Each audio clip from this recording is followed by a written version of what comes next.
Hi everyone, I hope you all are doing great. So I welcome you all back to another video. This is going to be your third lecture of your third chapter, that is Life Process in Living Organisms Part 2. तो आज के इस chapter में या फिर इस lecture में we are going to do our human वाला पार्ट और इसी के साथ आपका ये चैप्टर कंप्लीट हो जाएगा। बिफोर दैट एक क्विक रिकैप, आप लोगों ने लास्ट लेक्चर में क्या क्या किया था। दैट वाज कि हम लोगों ने फ्लावर का स्ट्रक्चर देखा था, फ्लावर के एक एक पार्ट्स के बारे में भी हम लोगों ने सीखा था, उनका फंक्शंस भी हम लोगों ने देख लिया था। देन वी सॉ कि एक यूनिसेक्स फ्लावर क्या होता है, उसका एग्जांपल, बाइसेक्सुअल फ्लावर कौन है उसका example, and then we saw pollination and types of pollination, that is self pollination, cross pollination, and at the end we saw कि डबल फर्टिलाइजेशन बोल के क्या होता है process.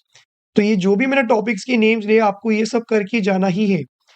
So now let's start from the human वाला part से। Now before that you need to know one thing, that is कि what is puberty। puberty आप लोगों ने वर्ड सुना होगा।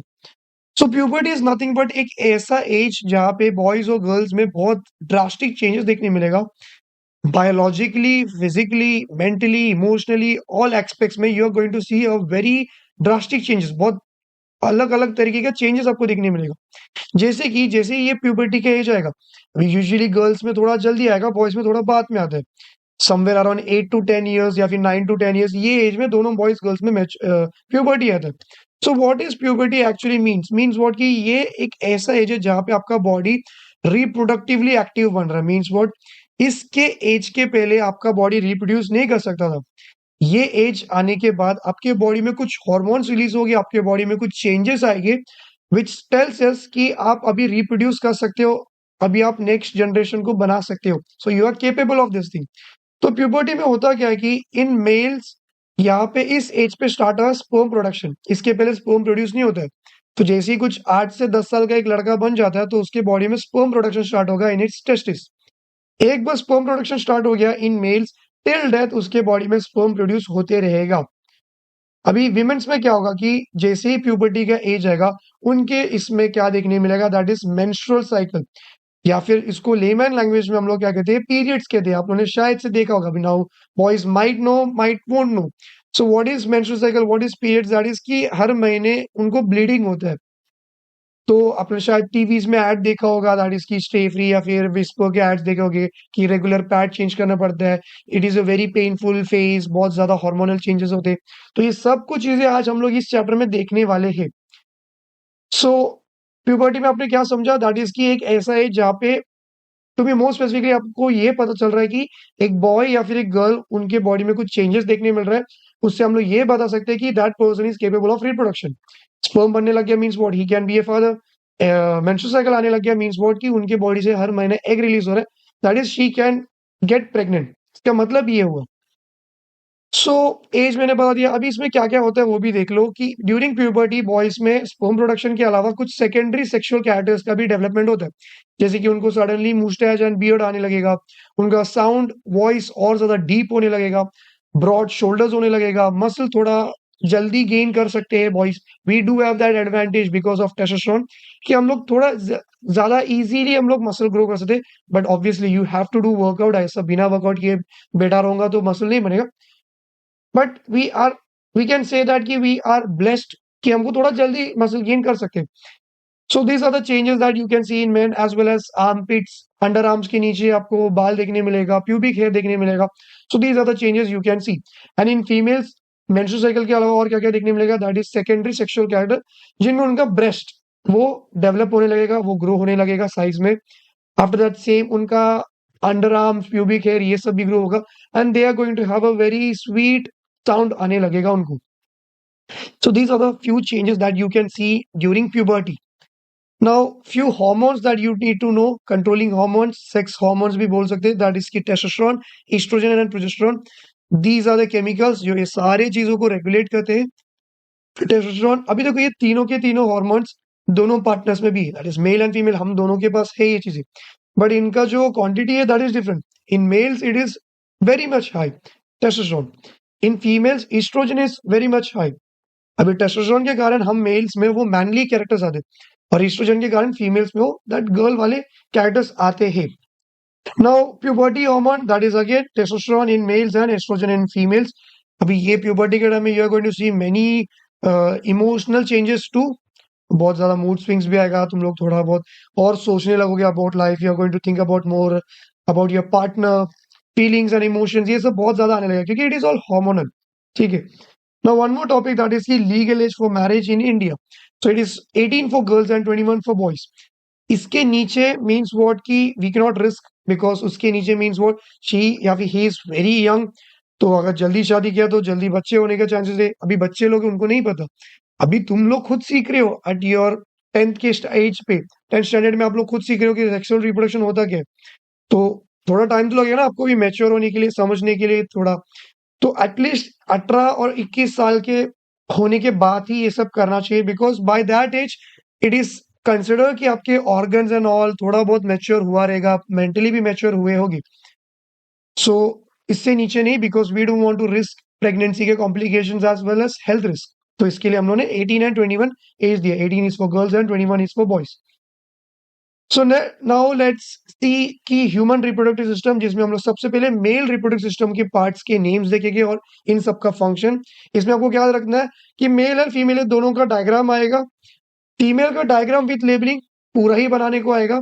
मेल का इधर डायग्राम बनाने को आएगा तो लेबलिंग भी आपको करना पड़ेगा, या फिर डायग्राम आपको प्रोवाइड किया रहेगा, कुछ वर्ड्स उन्होंने स्किप किया रहेगा, आपको वो फिल करना है। सो ऐसे दो टाइप के क्वेश्चंस आपको देखने मिलेगा। सो आई होप आप लोग ये अच्छे से करके जाओगे। फीमेल वाला डायग्राम करके ही जाना, क्योंकि that is the most easiest one, और जैसे टेक्स्ट बुक में दिया वैसे ही बनाना, कुछ अतरंगी बना के मत आना। So now will see males का reproductive organs. The first organ we are going to talk about that is की टेस्टिस। अभी before that whatever I am going to say, आप लोग ऑन द स्पॉट उसको लिखो, या फिर अभी नहीं लिख सकते हो आप लोग, पहले इस वीडियो को सुन लो, बाद में और एक बार इस वीडियो को प्ले करो, फिर वो साथ साथ में लिख लेना, ताकि दो बार रिवीजन भी हो जाएगा और खत्म भी हो जाएगा, फिर ये टॉपिक कभी आपको स्टडी करने की जरूरी नहीं पड़ेगी। सो what is testis? Testis is that place, pair of testis होता है हर मेल को, usually, most of the time, एक हाथ स्किप भी हो सकता है। टेस्टिस का काम क्या है कि इसके अंदर बनता है स्पर्म का सेल, जो हम लोग हर बार गुब्बारा जैसा बनाया था ना, स्पर्म का सेल, जिसके पास 23 क्रोमोसोम्स है। तो ये बनता कहाँ पे? टेस्टिस के अंदर। Now testis is located out of our body. पैरों के बीच में टेस्टिस आता है, बॉडी के बाहर है। एक्चुअली क्या होता है, जब आप लोग 11th 12th में जाओगे या फिर आप लोग मेडिकल स्टूडेंट जब बनोगे, you are going to learn कि जब हम लोग पैदा होने वाले थे, हम लोग जब मम्मी के पेट के अंदर थे, तो टेस्टिस हम लोग के एब्डोमिनल कैविटी के अंदर था, मतलब टेस्टिस बॉडी के अंदर था। फिर कुछ 7th मंथ में कुछ तो क्या होता है कि ये टेस्टिस है ना बॉडी के बाहर आता है, और वो स्क्रोटम बोल के एक सैक के अंदर आके फिक्स होगा। What is scrotum? It is nothing but एक स्किन का लेयर, जिस जो क्या करे, टेस्टिस को होल्ड करे। अगर आप लोगों ने नहीं देखा होगा छोटे बच्चों में, तो आप लोगों ने देखा ही होगा, गर्ल्स स्क्रोटम बाहर से आपको देखने मिलता है, पीनस के नीचे दो स्क्रोटम होता है। हाँ, so what is scrotum doing? It is holding your testis. No, why testis is outside of your body, जबकि पहले हम लोग के पेट के अंदर था। टेस्टिस में क्या बनता है? स्पर्म बनता है। सो फॉर स्पर्म प्रोडक्शन आपको 2 से लेके 2.5 डिग्री टेम्परेचर कम चाहिए from your body temperature. Body temperature is usually around 37 degree, तो 37 से 2 से लेके 2.5 डिग्री कम चाहिए। उसी टेम्परेचर में आपके टेस्टिस में स्पर्म बनेगा। इसके लिए आप लोगों ने क्या किया? टेस्टिस को बॉडी के बाहर रखा, क्योंकि जितना आप लोग बॉडी से दूर जाओगे उतना गर्मी कम होने वाली है। लॉजिक समझ में आया क्यों नेचर ने टेस्टिस को बाहर रखा? गुड। तो टेस्टिस में हम लोग का स्पर्म सेल्स बनने वाले हैं। तो second thing that would be testis के पीछे, if you are seeing a man from front side से, तो उसका टेस्टिस समझो ये, तो उसके बैक साइड में तुमको एक लॉन्ग ट्यूब लाइक स्ट्रक्चर देखने को मिलेगा, जिसका नाम इज एपिडिडाइमिस। क्या है इसका नाम? एपिडिडाइमिस। अभी सेकेंड पेज में ही तुमको एक देखो, यहाँ पे एक सरप्राइजिंग फैक्ट बोल के दिया, इसको एक बड़ा सा स्टार मार्क करो, क्योंकि ये चारों चीजों में से 4 क्वेश्चंस आ सकते हैं। सो ये जो एपिडिडाइमिस के रिलेटेड क्या मुझे बोलना था, दैट इज की एपिडिडाइमिस का लेंथ यहाँ पे मेंशन किया, दैट इज 6 मीटर लॉन्ग।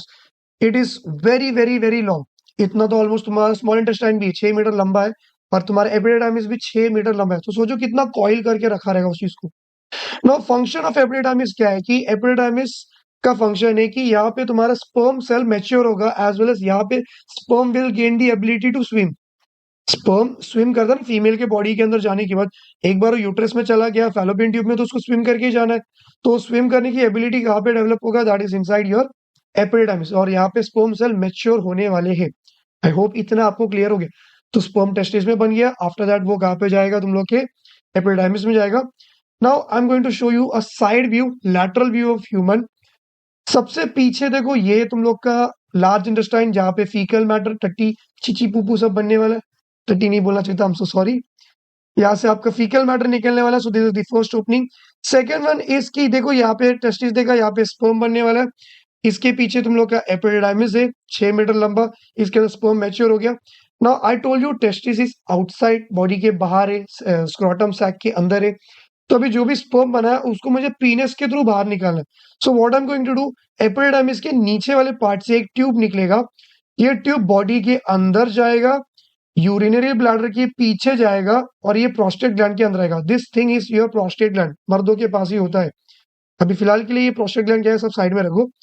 फिलहाल के लिए हमने क्या देखा कि वास डिफरेंस बोल के एक ट्यूब है जो क्या करेगा, स्पर्म को एपिडाइमिस से कैरी करेगा बॉडी के अंदर। कहाँ तक लेके जाएगा, वो ऐसे आएगा, यूरिनरी ब्लैडर के पीछे जाएगा और प्रोस्टेट ग्लैंड के अंदर जाके वो यूरेथ्रा को ज्वाइन होगा। फिलहाल के लिए वर्ड्स सुन लो, बाद में मैं एक एक करके लोकेशन समझा दूंगा। सो वास डिफरेंस का काम क्या है कि it helps in transportation of sperm from the epididymis to urethra. समझ में आ गया। नाउ बिफोर दैट, अभी देखो हम लोग रिप्रोडक्टिव ऑर्गन्स देख रहे थे। अभी मेल्स में जब रिप्रोडक्टिव ऑर्गन्स देख रहे हो ना, उसी टाइम पे आपको यूरिनरी सिस्टम भी देखना पड़ेगा, excretory system to be more specifically, that is देखो ये जो दिख रहा नहीं, ये पार्ट, ये बड़ा सा structure, this is urinary bladder. इसमें आपका यूरिन स्टोर करा किया जाता है। और यहाँ पे देखो एक ओपनिंग दिख रहा है आपको, एक लंबा सा पाइप दिख रहा है जो पीनस के अंदर से भी जा रहा है। This is urethra. Urethra start कहाँ से हुआ, यूरिनल ब्लैडर के नीचे से लेके टिल पीनस का टिप तक। तो ये पाइप से आपका यूरिन जाता है। Now one more thing that is की देखो ये यूरेथ्रा यहाँ से स्टार्ट हो गया, यहाँ पे एक जंक्शन देखने मिल रहा है आपको। तो ये जो वास डिफरेंस है जो नीचे से स्पर्म लेके आया, वो देखो यहाँ पे टर्न होने के बाद में एट दी एंड वो भी देखो यूरेथ्रा में कनेक्ट हो रहा है। इन शॉर्ट, मेल के यूरेथ्रा में स्पर्म भी जा सकता है और उसी ट्रैक से यूरिन भी आएगा। सो यूरेथ्रा को हम ये कह सकते हैं कि यूरेथ्रा का एक ऑल्टरनेट नेम है यूरिनो जेनाइटल ट्रैक्ट या फिर यूरिनो जेनाइटल डक्ट। क्यों, क्योंकि यहाँ से यूरिन भी जा रहा है और जेनाइटल का मतलब है रिप्रोडक्शन के रिलेटेड वर्ड्स को हम लोग जेनेटाइल्स कहते हैं। सो यूरेथ्रा से स्पर्म भी जाएगा, यूरेथ्रा से यूरिन भी जाएगा। समझ में आ गया। Urethra is also known as urinogenital duct. उसका लॉजिक भी मैंने बता दिया। बट एट अ टाइम कोई एक ही जाएगा, अगर सुसु जा रहा है तो स्पर्म नहीं आएगा, स्पर्म जा रहा है सुसु नहीं आएगा, दोनों एक साथ नहीं आता है, कोई तो एक एट अ टाइम ही होगा। सो अभी तक हम लोगों ने क्या देखा, वास्ट डिफरेंस आएगा, वो प्रोस्टेट ग्लैंड के अंदर जाने वाला है। देखो ये वास्ट डिफरेंस आ गया, ये प्रोस्टेट ग्लैंड है उसके अंदर जाने वाला है and at the end it is going to join the urethra. तो स्पर्म ऐसे करके आएगा, वास्ट डिफरेंस से जाएगा यूरेथ्रा में एंड देन पीनस के थ्रू ये बाहर निकल जाएगा। Now before it enters the prostate gland, side से देखो यहाँ पे एक साइड में एक ग्लैंड बना है, एक ऑर्गन बना है, ये भी पेयर्स में ही। So this is nothing but तुम लोग का सेमिनल वेसिकल। अभी इसका फंक्शन क्या है कि स्पर्म सेल है, लेकिन जो सीमेन है दैट इज लिक्विड। आप लोगों ने सीमेन का भी देखा रहेगा, व्हाइट व्हाइट स्टिकी स्टिकी सा लिक्विड होता है। तो उसमें तुम्हारा सेल्स है स्पर्म सेल्स। तो व्हाइट व्हाइट स्टिकी लिक्विड कैसा बना, मतलब क्या है कि बहुत सारे सिक्रीशन स्पर्म के सेल पे ऐड हो गया। तो ये जो हम लोग का सेमिनल वेसिकल है, ये बंदा क्या करेगा, स्पर्म सेल्स के लिए न्यूट्रिशन देगा। मैंने कुछ तो एक चीज बोला, दैट इज कि स्पर्म सेल्स को ना फीमेल के बॉडी के अंदर जाने के बाद में उसको स्विमिंग करना पड़ेगा। अभी स्विमिंग करना मीन्स व्हाट, कुछ तो काम कर रहा है, मेहनत कर रहा है, मेहनत करने के लिए तुमको ताकत चाहिए, ताकत के लिए यू नीड कार्बोहाइड्रेट्स। तो ये जो सेमिनल वेसिकल्स है, this is going to secrete या फिर it is going to give you fructose. ये फ्रुक्टोज देने वाला है टू योर स्पर्म सेल्स। तो ये वाला भी पॉइंट अपना क्लियर हो गया। अभी तुम लोग को पूछेगा कि सीमेन में कौन सा शुगर होता है, so what are you going to write, fructose होता है। किसने दिया, सेमिनल वेसिकल्स ने दिया। Now we can get back to this topic. अभी देखो यहाँ से जो स्पर्म के सेल्स आ रहे थे और यहाँ का सेमिनल वेसिकल ने क्या किया, उसने अपना सीक्रेशन दिया, उसमें से एक चीज इज फ्रुक्टोज। तो अभी यहाँ पे फ्रुक्टोज भी आ गया, स्पर्म सेल्स भी आ गया। Now next one is your prostate gland. शायद से आप लोगों ने सुना होगा प्रोस्टेट का कैंसर हो गया किसी लोग को, नहीं भी सुना चलेगा। एक स्ट्रक्चर है जो मेल्स में होता है, इसमें कैंसर हो सकता है, अभी बहुत ज्यादा कॉमन हो रहा है मेल्स में। तो ये प्रोस्टेट ग्लैंड का भी काम किया, ये भी कुछ ना कुछ सीक्रेशन ऐड करेगा तुम लोग के स्पर्म में। ये बंदा क्या करेगा, तुम लोग का स्पर्म को व्हाइटिश अपीयरेंस देगा, दैट इज प्रॉपर सीमेन अभी बन गया। तो मिल्किश या फिर व्हाइटिश अपीयरेंस कौन देने वाला है, that is your prostate gland. As well as ये और भी बहुत सारे फ्लूइड सिक्रेट करने वाला है, कुछ हार्मोन्स भी सिक्रेट करने वाला है। सो आई होप आपको अभी तक जो भी मैंने बोला समझ में गया. So scrotum is a bag like structure which holds testis. A pair of testis is there. In testes, there will be production of sperm cells. Sperm cells get matured in your epididymis, as well as they gain the ability to swim. After that, the sperms are transported from your epididymis to your urethra via vas deferens. During this, seminal vesicle बोल के gland इसको attach होने वाला है. तो seminal vesicle का function क्या है? It will be secreting fructose for your sperm cells which is going to be used for swimming purpose, energy purpose. And then prostate gland which is going to give your semen white milkish appearance. समझ में आ गया. And at the and क्या होगा? Sperm आपके urethra में आएगा which is also known as urinogenital duct. क्यों? क्योंकि यहाँ से यूरिन भी जा रहा है, स्पर्म भी जा रहा है, एंड पीनस के थ्रू ये बाहर निकलने वाला है. So this is all you need to remember. But there is one more gland which is very very very important जो है तुम लोग का Cowper's gland which is also known as bulbourethral gland. मैंने खुद से बना के नहीं बोला, टेक्स्ट बुक में दिया है. Cowper's gland which is also known as bulbourethral gland. अभी इसका फंक्शन क्या है कि ये यूरेथ्रा के साइड में ये भी पेयर्स में है. सी यहाँ पे क्या क्या चीजें सिंगल है? पीनस एक ही है, किसी को दो है, नहीं है ना, ठीक है. यूरेथ्रा भी सिंगल है, और क्या सिंगल है? प्रोस्टेट भी सिंगल है. ये तीन चीजें सिंगल है. बाकी ऑलमोस्ट सब कुछ चीजें पेयर्स में. Pair of testis, pair of epididymis, pair of vas deferens, pair of seminal vesicles, pair of Cowper's gland. ये भी मैंने बता दिया. सो कॉपर्स ग्लैंड का फंक्शन क्या है कि स्पर्म निकलने से पहले वो क्या करेगा? कॉपर्स ग्लैंड कुछ सिक्रीशन रिलीज करेगा, ल्यूब्रिकेशन रिलीज करेगा, ताकि स्पर्म इजीली यूरेथ्रा से पास होना चाहिए. तो समझो यहाँ पे देखो स्पर्म ऐसे जाने वाला है, तो स्पर्म जाने से थोड़ा टाइम पहले क्या करेगा? कॉपर्स ग्लैंड कुछ लुब्रिकेंट सिक्रेट करेगा इन योर यूरेथ्रा, ताकि स्पर्म उसमें से इजीली पास हो जाएगा. समझ में आ गया? ऐसे एक स्ट्रक्चर फीमेल्स में भी. वो क्या है मैं समझाता हूँ जब मैं फीमेल सिखाने वाला हूँ. सो आई होप आपको ये सारे चीजें बहुत अच्छे तरीके से और बहुत इजीली समझ में आ गया. Now what you need to remember one more thing other than diagram and labelling, that is की इनका फ्लो, कि स्पर्म बना कहां से कहां तक जाएगा. So you how are you going to write it? Arrow wise लिख लेना. पहले आप लोग टेस्टिस लिखोगे, टेस्टिस के बाद में आप लोग एरो लिखोगे, फिर एपिडिडाइमिस, वास डिफरेंस, फिर आप लोग सेमिनल वेसिकल लिखोगे, प्रोस्टेट ग्लैंड, एंड देन तुम लोग यूरेथ्रा लिखना, एंड देन पीनस. तो ये है तुम्हारा स्पर्म का ट्रांसफर या फिर स्पर्म ट्रैवल होने वाला पाथ. समझ में आ गया? नाउ एक्चुअली स्पर्म कितना डिस्टेंस कवर कर रहा है? दैट इज अप्रोक्सीमेटली 6.5 मीटर, जिसमें से 6 मीटर अकेला एपिडिडाइमिस ही है. तो ये भी एक टॉपिक कंप्लीट हो गया. सी यहाँ पे पूरा एमसी के क्वेश्चंस का है, ये चारों के चारों एमसी के क्वेश्चंस के लिए बनाया है. तो स्पर्म कितना ट्रैवल किया? 6.5 मीटर, उसमें से 6 मीटर अकेला तुम लोग का epididymis he. Now one more thing that is कि ये जो स्पर्म मैंने बनाया है, गुब्बारा जैसा बना है गंदा सा, इसका लेंथ कितना? That is 60 micrometres. ये भी आपको याद रखना है फॉर योर एमसीक्यू पर्पस. तो ये चारों चीजें हो गया. Epididymis is 6 meter long, seminal vesicles will be secreting fructose, 60 micrometers is your length of your sperm, and 6.5 meter approximately is the distance your sperm needs to travel from your testis up to penis का tip. तो male reproductive system पूरा हो चुका है बिना कोई doubt के. Right? समझ में आ गया? मजा आ गया सुन के? ठीक है. Now will move to female reproductive system. It is comparatively easy. कम चीजें हैं यहाँ पे, 3 से 4 ऑर्गन्स के नाम ही याद रखना है, दैट्स इट. तो सबसे पहले we'll start with vagina. Now female, अभी देखो जब मैंने बॉयज का सिखाया था, आई टोल्ड यू कि देखो यहाँ पे एनल ओपनिंग है जहाँ से फीकल मैटर निकलेगा, चिची पुपू, और यहाँ से तुम लोग का पीनस के टिप में से, दैट इज यूरेथ्रा के टिप में से स्पर्म भी जा सकता है एज वेल एज यूरिन भी जा सकता है. सो इन टोटल मेल्स को 2 ओपनिंग है नीचे की तरफ, ठीक है. But in case of female it is different. Females का body is design in a very beautiful manner कि हर एक चीज के लिए अलग अलग ओपनिंग है. Now how is it? अभी हम लोग वही देखने वाले हैं. तो सबसे पहले पीछे की तरफ इस ये भी साइड व्यू से देख रहे हैं, लैटरल व्यू, ठीक है. ह्यूमन को ऐसा कट किया और आप लोग साइड से देख रहे हो. तो देखो यहाँ पे आपका स्पाइन का बोन दिख रहा है, यहाँ पे उसके आगे है तुम लोग का डाइजेस्टिव सिस्टम.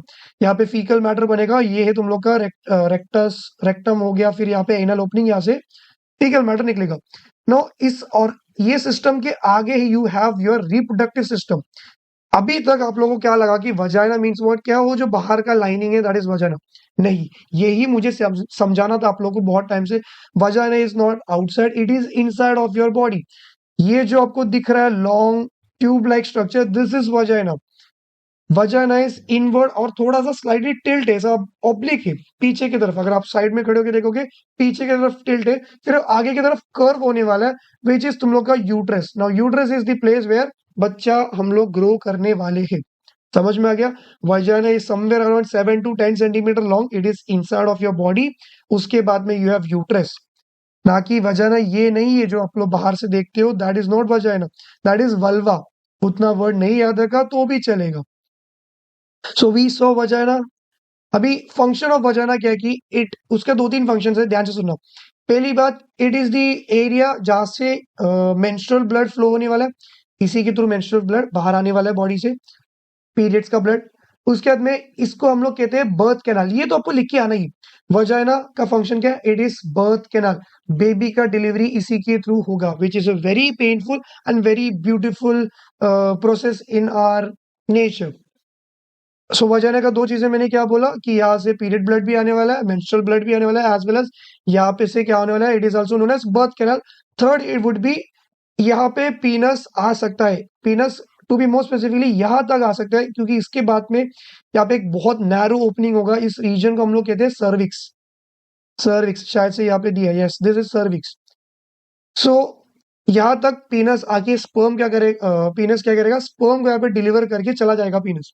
फिर स्पर्म क्या करेगा, यहाँ से ऊपर ट्रैवल करेगा यूट्रस के थ्रू, फिर फैलोपियन ट्यूब तक जाएगा और एग को क्या करेगा, वो फर्टिलाइज करेगा। सो वजह का तीन चीजें बोला कि sperm will be delivered over here, period blood pass flows through here, or it is also known as तुम लोग का birth canal. Second one is uterus. Uterus is nothing but a bag like structure जो abdominal cavity में, lower abdominal cavity में होता है। इसका काम क्या है? mainly to hold the embryo as well as site for fertilization। जो मैंने word अभी बोला ना, site for fertilization, sorry, site for implantation। What do you mean by that? देखो यहाँ पे कुछ बच्चा बनने वाला है, ये जो ओविडक्ट दिख रहा है ना, यहाँ पे स्पर्म और एग का फ्यूजन होगा, फिर स्लोली स्लोली करके बच्चा बनेगा बनेगा। एट द एंड क्या करेगा, ये बच्चा यहाँ पे आके यूट्रस में आके इम्प्लांट होगा। So that is the reason we say uterus is known as the site for implantation. Implant मतलब क्या? वो बच्चे को आप लोग एक वॉल पे आप लोग उसको अंदर ढकेल दोगे, अभी बच्चा उसके अंदर ग्रो होने वाला है। समझ में आ गया? So uterus is known as the site for implantation.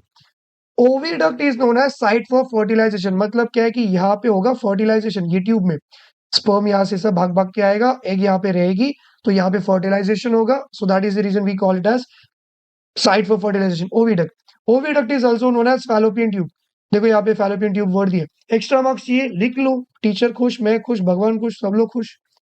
One more thing, oviduct का और एक फंक्शन क्या है, दैट इज की it will connect your uterus to ovary. Ovary और यूट्रस के बीच में एक कॉमन कनेक्शन क्या है तुम लोग का, दैट इज की फैलोपियन ट्यूब, जिसको हम लोगों ने ओविडक्ट कहा। ये यूट्रस, ये ओवरी, इन दोनों के बीच में क्या है, oviduct. So it is a connection between uterus and ovary. Done, सारे पार्ट्स के फंक्शन देख लिया। अभी last one is your ovary. Now what is ovary? Ovary is a structure जहां से हार्मोन्स भी रिलीज होगा। टू बी मोर स्पेसिफिकली तुम लोग का एस्ट्रोजन एंड प्रोजेस्टेरोन। अभी हम लोग सीखेंगे 4 हार्मोन्स विमेन्स के बॉडी में, it is very beautiful. So ovary का मेन फंक्शन क्या है, दैट इज की to release egg. Second, it would be it can secrete hormones. अभी क्या होता है कि समझो जनवरी चल रहा है, मेंस्ट्रुअल साइकिल में समझा रहा हूँ थोड़ा बहुत, तो राइट वाले ओवरी से अगर एक एग रिलीज हो गया, तो फेब्रुवरी वाला मंथ में ये वाले ओवरी से एक एग रिलीज होगा। So it is going to switch, alternate होगा, जनवरी यहाँ पे, फेब्रुवरी यहाँ पे, मार्च, अप्रैल, मई, जून, ऐसा करते करते होगा। तो ओवरी का काम क्या है कि यहाँ पे तुम लोग का फीमेल गैमेट से, जैसे कि मेल गैमेट्स बना कहाँ पे था, टेस्टिस में बना था, वैसे ही फीमेल के गैमेट्स कहाँ पे, दैट इज ओवरी के अंदर है। तो हर महीने एक एक करके ऑल्टरनेट ओवरीज में से एक एक करके एग रिलीज करेंगे, और एग आके कहाँ पे वेट करेगा, ओविडक्ट में। स्पर्म कहाँ पे आके एग को मिलने वाला है, ओविडक्ट पे। अगर एग एक बार आगे निकल गया, ओविडक्ट से आगे निकल गया, अभी प्रेग्नेंट नहीं होने वाली, ओविडक्ट में ही साइट फॉर फर्टिलाइजेशन है, वहां पे ही होगा तो होने वाला है, नहीं तो नहीं होगा। सो आपको पूरा ये चीज समझ में आ गया। Now one more thing, that is this, that is cilia. It is very beautiful one. क्या होता है कि देखो यहाँ पे समझो कि एग रिलीज हो गया, रुको मैं कोई और कलर ले लेता हूँ, थोड़ा और विजिबल होगा। देखो यहाँ पे एग रिलीज हो गया, अब ये एग के पास थोड़ी पैर है कि चल के जाऊंगा मैं ओविडक्ट तक, नहीं ना। तो ये जो ओविडक्ट है, ये समझो ऐसा ट्यूब है, एक बड़ा सा लंबा सा ट्यूब सोचो, उसको बीच में से कट किया और मैं उसको ऐसा देख रहा हूँ। So if you are going to see it like this, तो you are going to see इसके अंदर ना बहुत सारे हेयर लाइक स्ट्रक्चर रहेगा, उंगली फिंगर लाइक स्ट्रक्चर रहेगा, जिसको आप लोग क्या कहते हैं, सीलिया कहते हैं। ये सीलिया का काम क्या है कि ये जो एग है ना, इसको आगे की तरफ धक्का देगा। समझ में आ गया? अभी जो चीज मैंने बोला ना, ये जब आप लोग मेडिसिन सीखने आओगे, मेडिकल फील्ड में आओगे या फिर 11th 12th में आओगे, ये आप लोग सीखोगे कि कौन सा टिश्यू का बना है, क्या है इसका कैरेक्टरिस्टिक, सब कुछ सीखने वाले। फिलहाल के लिए आप लोग क्या याद रखोगे कि जो एग है उसको आगे की तरफ कौन पुश कर रहा है, cilia which is present in your oviduct, that is nothing but fallopian tube. समझ में आ गया? तो entire female reproductive system with its function हम लोगों ने कवर कर लिया है। Now one more thing that I want to explain it to you before I show you that picture. I am expecting कि देखो अब जो मैं दिखाने वाले हूँ, that is for those kids जो थोड़ा मैच्योर है, इसको गलत तरीके से नहीं लोगे, क्योंकि ऑब्वियसली ये चैप्टर आपको क्यों दिया है 10th में, इसको समझो पहले। अगर महाराष्ट्र बोर्ड वालों ने ये आपको दिया है, means what, this is the right age to understand things. आप लोग इस चीजों को अच्छे तरीके से समझोगे। So I am here to guide you as a friend, as a बड़ा भाई, कि आगे जो भी मैं सिखाऊंगा इसको कुछ भी गलत तरीके से इंटरप्रेट नहीं करना, इसको अच्छे तरीके से सोचना, क्योंकि you should know about your female partner. जब आप लोग आपके फ्रेंड्स के बारे में सीखोगे, वीमेन्स के बारे में सीखोगे, trust me, you are going to be very much gentle and humble in your life, क्योंकि the things they go through, it is very difficult. हर महीने पीरियड्स का pain, it is very very painful. तो हम लोग जितना ज्यादा ये सब चीजें सीखेंगे, we will become a better man. So as a बड़ा भाई, as a friend, I am telling you, ये सब चीजें अच्छे तरीके से सीखना एंड रिस्पेक्ट वुमेन, क्योंकि अभी हम लोग सीखने वाले कि कितना चेंजेस उनके बॉडी में आने वाले हैं, and it is very very painful. Still they do their work, still they show up every day, still they are doing everything, सारे स्पोर्ट्स भी खेल रहे, सब कुछ कर रहे। So we should know this things and we should respect them, ठीक है? सो तुम्हारे बुक में एक नाम दिया, that is the only reason I am showing you this photo, that is की Bartholin's gland. Female reproductive system के बाजू वाले पैराग्राफ में नीचे एक वर्ड दिया सिंपली, दैट इज की बार्थोलिन ग्लैंड। ये क्यों मैं बता रहा हूँ, क्योंकि यहाँ पे आपके बहुत सारे डाउट्स को क्लियर होने वाले हैं हमेशा के लिए। क्योंकि मैं भी 11th 12th तक आते थे, मुझे भी समझ में नहीं आता था कि कितना ओपनिंग से कहाँ से बेबी डिलीवरी हो रहा है, कहाँ से यूरिन आ रहा है। यहाँ पे देख लिया था ना आप लोगों ने कि यहाँ पे फीकल मैटर निकलने वाला है, यहाँ पे से पीरियड ब्लड भी आने वाला है, यहाँ पे पीनस भी जाने वाला है, यहाँ से बच्चे का डिलीवरी होने वाला है। नाउ इसके आगे there is one more structure, this is your urinary bladder. Boys में भी देखा ना, यूरिनरी ब्लैडर, सुसु। तो urine will be stored over here, और ये जो छोटा सा पाइप दिख रहा है, दिस इज यूरेथ्रा। मेल्स में भी यूरेथ्रा था, बस फर्क ये है कि मेल का जो urethra, it is 20 centimetre long. Value नहीं याद रखना है, सिर्फ मैंने बोल दिया। गर्ल्स का it is 2 to 3 centimetre long, इतनू सा छोटू सा। और एक चीज आप लोगों ने सुना होगा, व्हेन वुमेन इज प्रेग्नेंट, तो बच्चा जब किक मारेगा ना, तो यूरिन निकल, देखो ना यूट्रस कहाँ पे, बच्चा कहाँ पे रहेगा, तो यहाँ पे से एक लात पड़ेगी तो देखो इजीली यूरिन निकलेगा। समझ में आ गया? तो इसके थ्रू भी आप लोग समझ सकते हो कि यूट्रस कहाँ पे, यूरिनरी ब्लैडर कहाँ पे है। सो पहले ये डायग्राम देखो कि इसमें क्या क्या है। सबसे पीछे इस एनल ओपनिंग जहां से फीकल मैटर निकलने वाला है, this thing you can C over here, this is vaginal opening. ये है वजाइना का ओपनिंग। इसके अंदर की तरफ इज दैट वजाइना का प्रॉपर ट्यूब, जो 7 to 10 सेंटीमीटर लॉन्ग। इसके आगे एंटीरियर बोलने वाला था, सो सॉरी, एंटीरियर मीन्स मतलब आगे। इसके आगे की तरफ और एक ओपनिंग है, that is urethral opening. Urethra का ओपनिंग को क्या नाम दिया? Urethral opening. सो विमेन्स के बॉडी में क्या रहेगा? सबसे पहले देखो यहाँ पे प्यूबिक हेयर होगा, बाल होगा। उसके एग्जैक्टली पीछे यहाँ पे क्या रहेगा? दैट इज यूरेथ्रल ओपनिंग, जहाँ से यूरिन निकलेगा। यूरिन के लिए अलग ओपनिंग है।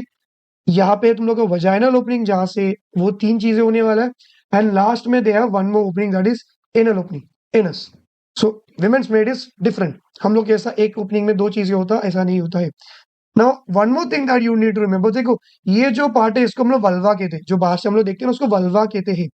यहाँ पे साइड पे you can C one gland, इस ग्लैंड का नाम इज बार्थोलिन ग्लैंड। इसके जैसा ग्लैंड हम लोग मेल्स में सीखा था, जब मैंने वहां पे सिखाया था तब मैंने बोला कि इसका सिमिलर एक ग्लैंड है जो फीमेल्स में भी जो सेम काम कर रहा है। तो ये बार्थोलिन इस ग्लैंड का काम क्या है कि यहाँ पे ये सीक्रेट करेगा lubrication. Now when it will secret lubrication, जब इंटरकोर्स करने वाला है, सेक्स को हम लोग दो तीन वर्ड्स दिए, इंटरकोर्स कह सकते हो, क्वाइटस कह सकते हो, और सेक्स कह सकते हो, ठीक है? तो मीन्स व्हाट कि जब इंटरकोर्स चल रहा है तो ड्राई नहीं होना चाहिए, otherwise it will be very painful. So ये बार्थोलिन ग्लैंड का काम क्या है कि ये कुछ लुब्रिकेशन सीक्रेट करेगा, जिससे इंटरकोर्स बहुत इजीली होने वाला है। समझ में आ गया? तो यही सेम फंक्शन मेल्स में कौन सा ऑर्गन दिखा रहा है? That is Cowper's gland, which is also known as bulbourethral gland. समझ में आ गया? सो दोनों पार्टनर्स में एक कॉमन ग्लैंड है जिनका कॉमन फंक्शन है, दैट इज की टू सीक्रेट लुब्रिकेशन। समझ में आ गया? ईज़ी था। Very good. अभी एक्चुअली यहाँ पे तो एक सिस्ट दिखाया है जो यूजुअली थोड़े ओल्डर एज वुमेन्स में देखने को मिलता है कि ये जो बार्थोलिन ग्लैंड है ये थोड़ा एनलार्ज होगा, बड़ा होगा, सिस्ट बन गया। तो मेरे को ढंग का एक फोटो नहीं मिला, तो ये जो पार्ट आपको दिखने मिल रहा है दिस इज नथिंग बट बीमारी, कि जो ये बार्थोलिन ग्लैंड है थोड़ा एनलार्ज हो गया, तो वो छोड़ दो। सेम टू सेम जितना ये साइज है उतना ये साइज का यहाँ पे भी देखने मिलेगा। समझ में आ गया what is Bartholin gland, what is Cowper's gland, male female का दोनों का कॉमन चीज है। वेरी गुड, आई होप आपको ये सारी चीजें भी बहुत इजीली समझ में आ गया होगा। So now let's move ahead, that would B gamete formation. अभी इसके रिलेटेड बहुत सारा नॉलेज आपको पहले से ही पता है। Now if you want to make sperm या फिर egg, how it is going to be made, that is by the meiosis. एक सेकेंड, मेरा कर्सर, यस, मियोटिक डिवीजन के कारण आपका स्पर्म और एग बनेगा। क्यों मियोसिस? क्योंकि सर मियोसिस में रिडक्शनल डिवीजन क्या रिड्यूस हो रहा है, मैं नहीं, क्रोमोसोम रिड्यूस हो रहा है। सो मियोसिस के थ्रू आप लोगों ने रिडक्शनल डिवीजन देखा क्रोमोसोम्स का और स्पर्म और एग को बनाया। और हम लोगों ने ये पहले ही सीख लिया दैट इज की प्यूबर्टी के एज में बॉयज के इसमें स्पर्म प्रोडक्शन स्टार्ट होगा टेस्टिस में, टिल डेथ स्पर्म बना सकते हैं। माना कि ओल्ड एज में उसका स्पर्म का कुछ काम नहीं है, लाइक प्रेग्नेंट नहीं कर सकता, बट स्पर्म तो बनेगा बॉडी में। लेकिन फीमेल्स में ऐसा नहीं है, she is very smart. It is little bit complicated in womens, that is की बिफोर बर्थ ओनली फीमेल्स क्या करेगी, 2 to 4 million eggs, eggs is also known as oocytes, secondary oocytes, oocytes, eggs, ovum, कुछ भी बोलो चलेगा फिलहाल के लिए। विमेन्स बिफोर बर्थ जब मम्मी के पेट में थे ना, तो लड़की लोग क्या करेगी, 2 to 4 मिलियन oocytes या फिर एग्स को ओवरी के अंदर पहले से बना के रखेगी, और वो वैसे ही रखेगी। बर्थ हो गया, बच्ची बाहर आ गई, अभी जब तक उसका प्यूबर्टी नहीं आता वो सेल्स वैसे की वैसे ही रहेगा, कोई भी चेंजेस नहीं होगा। जैसे ही प्यूबर्टी आएगा एक एक करके ये सेल रिलीज होने वाला, दैट इज तुम लोग का मेंस्ट्रुअल साइकिल। समझ में आ गया? सो फीमेल्स में एक बार जितना बनाना था बिफोर बर्थ बना के रख देंगे। आफ्टर दैट ना कोई बनने वाला ना कोई घटने वाला, टिल प्यूबर्टी। फिर प्यूबर्टी आने के बाद में एक एक करके एक हर महीना रिलीज होते रहेगा। समझ में आ गया? Very good. Now first time का जो मेंस्ट्रुअल साइकिल है आप लोग के लाइफ में, जब पहली बार आपको पीरियड्स आया, तो उसको आप लोग क्या कहते हैं, दैट इज की मेनार्क, मेन आर्क। और जो आपको मेनोपॉज बोल के एक चीज है, दैट इज की by the age of 45 to 55, वो एज में क्या होता है कि मेंस्ट्रुअल साइकिल बंद होने लगेगा। अभी क्यों बंद हो रहा है? क्योंकि मेंस्ट्रुअल साइकिल को कंट्रोल या फिर रेगुलेट कौन कर रहा है, बहुत सारे हॉर्मोन्स। तो by the age of 45 to 55 वो एज में क्या होगा कि आपके जो मेंस्ट्रुअल साइकिल को चलाने वाले जो हॉर्मोन्स है उनका सिक्रीशन आगे पीछे होगा, इरेगुलर होगा, या फिर उनका सिक्रीशन कम होगा, जिसके कारण by the age of 45 to 55 आपको क्या देखने मिलेगा, मेंस्ट्रुअल साइकिल रुकते हुए देखने को मिलेगा। फिर उसके बाद में आपको मेंस्ट्रुअल साइकिल नहीं आएगा। सो मेंस्ट्रुअल साइकिल, लास्ट वाला मेंस्ट्रुअल साइकिल को आप लोग क्या कहोगे, that is menopause. Menopause is nothing but last menstrual cycle. इसके बाद में पीरियड्स नहीं आने वाला है। अभी पीरियड्स नहीं आ रहा है इसका मतलब क्या है, एग्जैक्टली दैट इज की she can, now she can not give birth. Periods आ रहा है इसका मतलब क्या है, she is capable of reproduction, she can give birth to a child. अभी वो होल्ड कर सकती है नहीं कर सकती है वो बात की बात, वो सब हम लोग बाद में देखेंगे। मेंस्ट्रुअल साइकिल है means she can give birth, menstrual cycle absent है, इर्रेगुलर है, तो वो टाइम में she can not give birth. मजा आया सुन के, इंटरेस्टिंग था। तुम्हारे बुक में इट इज 45 to 50, तो एक स्मॉल करेक्शन ध्यान से याद रखना। Now, what is fertilization? Fertilization is nothing but fusion of male gamete and female gamete to form zygote, and after that, zygote will show mitotic division and embryo is formed. समझ में आ गया? अभी तुम्हारा स्पर्म का एक बार travelling बताओ, कैसे कैसे जाएगा, कहाँ कहाँ से। तो स्पर्म सबसे पहले वजाइना में ड्रॉप होगा, उसके बाद में सर्विक्स को क्रॉस करेगा, यूट्रस के थ्रू क्रॉस करके फिर क्या होगा, ये फैलोपियन ट्यूब के पास या फिर ओविडक्ट के पास जाएगा। So this is the route sperm का ट्रैवल करने का। ठीक है, तो ये था तुम लोग का। अभी हाँ, all done. Now one more thing, अच्छा मैं वो तुमको मेंस्ट्रुअल साइकिल में समझा देता हूँ कि मैंने तुमको बोला ना कि 2 to 4 मिलियन oocytes से, लेकिन by the end of menopause जब आता है ना तब तक सारा एग खत्म होगा। सर ऐसे कैसे, हर महीने तो एक ही तो एग निकल रहा है, तो 2 से 4 मिलियन इतना जल्दी कैसे खत्म हो गया? उसके पीछे का लॉजिक में समझा दो, थोड़ा टाइम रुक जाओ। नाउ अभी तुमको मैं एक चीज समझाने वाला हूँ, इसको ध्यान से सुनना। मेंस्ट्रुअल साइकिल हर महीने होने वाला है, कोई तो एक हद तक मेंस्ट्रुअल साइकिल का एक फेज तक हमेशा होने वाला है, फिर उसके बाद में एक टर्निंग पॉइंट है। या तो वो मेंस्ट्रुअल साइकिल कंटिन्यू होगा, या तो मेंस्ट्रुअल साइकिल के वहां पे से टर्निंग पॉइंट से प्रेगनेंसी होगा। समझ में मैंने क्या बोला?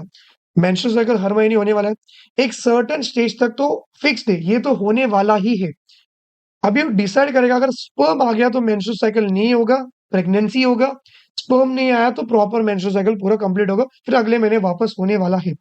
And one more thing, if a women is pregnant, तो उनको 9 मंथ तक उनको मेंस्ट्रुअल साइकिल नहीं आएगा। क्यों? क्योंकि बच्चा पेट में तो वापस एग क्यों रिलीज कर रहे हो?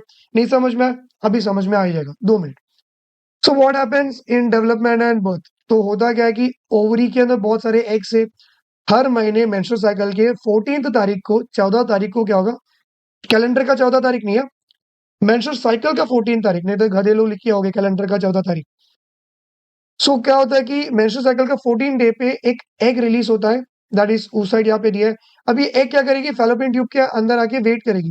देखो यहाँ पे आपको डायग्राम दिख रहा है, स्पर्म्स आके यहाँ पे फर्टिलाइज कर रहे हैं। इसमें से कोई तो एक स्पर्म फर्टिलाइज किया, तो अभी देखो यहाँ पे जाइगोट बन गया। अब ये जाइगोट क्या होगा? डिवाइड होगा, डिवाइड होगा, डिवाइड होगा। डिवाइड होते होते समवेयर अराउंड 8th डे, 8 से 9th डे क्या होगा? ये जो बच्चा है अभी वो क्या करेगा? यूट्रस का इनर मोस्ट लाइनिंग, जो हम लोगों ने यूट्रस ऐसा बनाया था ना, तो यहाँ पे देखो ऐसा फैलोपियन ट्यूब बनाया था, कुछ तो गंदा सा बना है, सॉरी। तो जो इनर मोस्ट लाइनिंग है यूट्रस का, दैट इज एंडोमेट्रियम। क्या है इसका नाम? एंडोमेट्रियम। यहाँ पे एक्चुअली क्या होगा? 8वें या 9वें दिन बच्चे को आप लोग क्या करोगे? इम्प्लांट करोगे। बच्चा इसके अंदर ऐसा ढस जाएगा, तो उसके अंदर अच्छे से बच्चा ग्रो होगा फॉर 9 मंथ्स। 7 डेज के बाद में फिर बच्चे का डिलीवरी होगा। तो समझ में आया? अभी ये था बर्थ एंड डेवलपमेंट। अभी 8th 9th डे पे बच्चा जाके इम्प्लांट हो गया, फिर स्लोली स्लोली ग्रो होगा।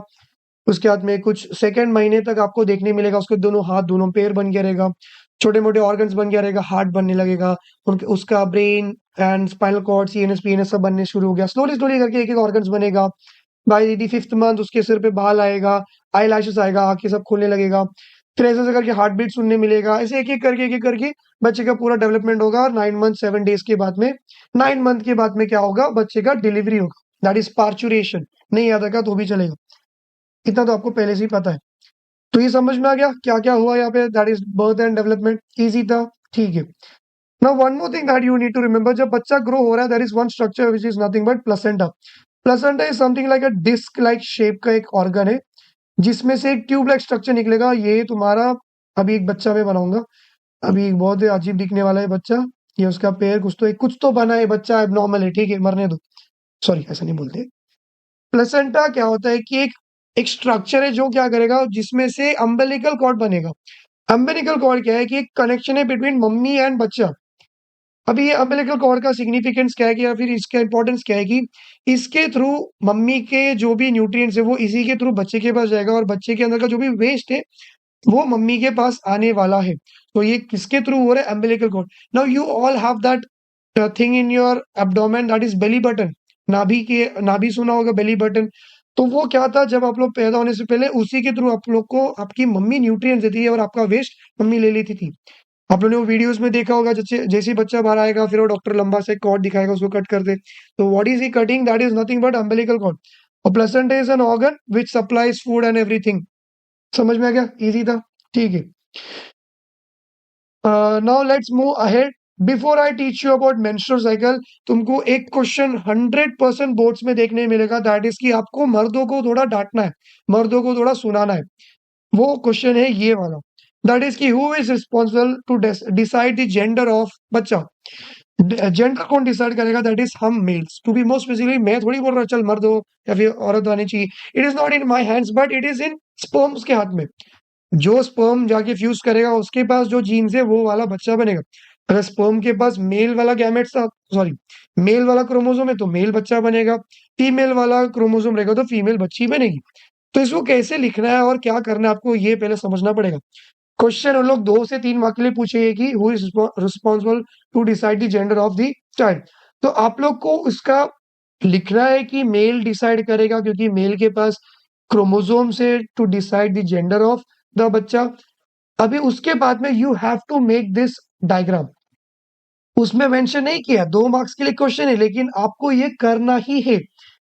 वी आर एक्सपेक्टिंग कि आप लोग ये बनाओगे, क्योंकि ये बनाओगे तो हमको समझ में आए कि हाँ आपको ये कंसेप्ट अंडरस्टूड है। समझ में आया मैं क्या बोल रहा हूँ? सिर्फ लिख के आओगे, you are going to get half marks. ये डायग्राम बनाओ, फुल मार्क्स मिलेगा। इसमें अंकल आंटी का सबका फोटो नहीं बनाना, सिर्फ ये बनाना। सो होता क्या है कि मैंने जो बोला कि मेल डिसाइड करेगा कि लड़का होना चाहिए लड़की होना चाहिए, तो भी मोस्ट स्पेसिफिकली मेल का स्पर्म डिसाइड करेगा। Tell me how many chromosomes do we have? 46 chromosomes बोलो, लेकिन क्रोमोसोम्स कैसा होता है? पेयर्स में होता है, तो 23 पेयर्स बोलो, तो दोनों भी बोल सकते हो, चलेगा। तो एक्चुअली हम लोग का जो क्रोमोसोम्स को ना लिखने का एक तरीका है। Either I am going to write 44 chromosome plus 45th chromosome 46 chromosome. अभी मेल्स के बारे में मैं बोल रहा हूँ। मेल को आप लोग ऐसा रिप्रेजेंट करोगे। अगर आपको लड़के का डायग्राम नहीं बना सकते हो तो ऐसा बनाना, फीमेल को ऐसा बनाना। अगर मुझे एक मेल का क्रोमोसोम्स दिखाना है कि कैसा दिखेगा, so what I am going to do, we have 46 chromosomes, तो 44 chromosome, 45th chromosome, 46th chromosome. इसमें से जो एक्स क्रोमोसोम है ये विमेन के पास भी है। हम लड़कों के पास एक अलग टाइप का एक क्रोमोसोम है। देखो ये लास्ट के जो पेयर है ना, इनको हम लोग सेक्स क्रोमोसोम कहते हैं, क्योंकि ये दोनों क्रोमोसोम सेक्स डिटरमाइन करेगा बच्चे का। तो ये जो वाई क्रोमोसोम है, this is responsible for male child. ये एमसीक्यू में भी आता है, which chromosome is responsible for male child, तो आप लोग लिखोगे वाई क्रोमोसोम। अभी ये तो मैंने इंडिविजुअली लिखा मुझे, लेकिन अभी पेयर्स में लिख के दिखाओ। तो we have 22 pairs of chromosome and 23rd pair of chromosome, this is your 23rd pair of chromosome. तो आप लोग या तो ऐसे लिखो या तो ऐसे लिखो, कुछ भी लिखो, बस लिख के आना। Same in case of womens case होगा 44 chromosome plus 45th chromosome, 46th chromosome. Womens के पास दोनों के दोनों लास्ट के जो सेक्स क्रोमोसोम है वो एक्स है। तो विमेन चाह के भी जेंडर डिसाइड नहीं कर सकती, क्योंकि उनके पास दोनों एक्स है। लड़कों के पास एक एक्स है और एक वाई है। अभी 44 प्लस एक्स एक्स को मैं और एक तरीके से लिख सकता हूँ, that is in pair 22 pairs of chromosome and this is going to be your 23rd pair of chromosome. तो आपको ऐसा लिखना है कि 22 प्लस एक्स वाई जो कि है बॉय, और 20, ये क्या हो गया, 22 प्लस, अच्छा ठीक है एक सेकेंड, इसको पूरा मैं रफी कर लेता हूँ। ओए ठीक है, 20, क्या हो गया बच्चा,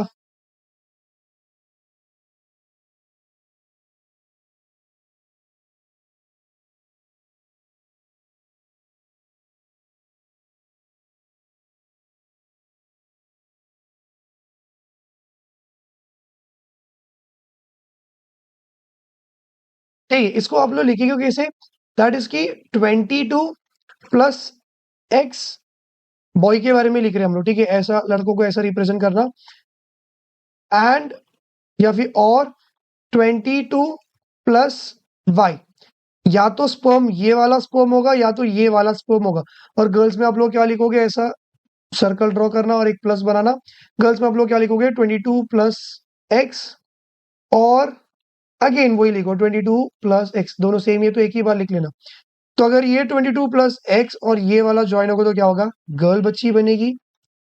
और ये 22 प्लस वाई एंड ये 22 प्लस एक्स ज्वाइन होगा तो क्या बनेगा, बॉय बच्चा बनेगा।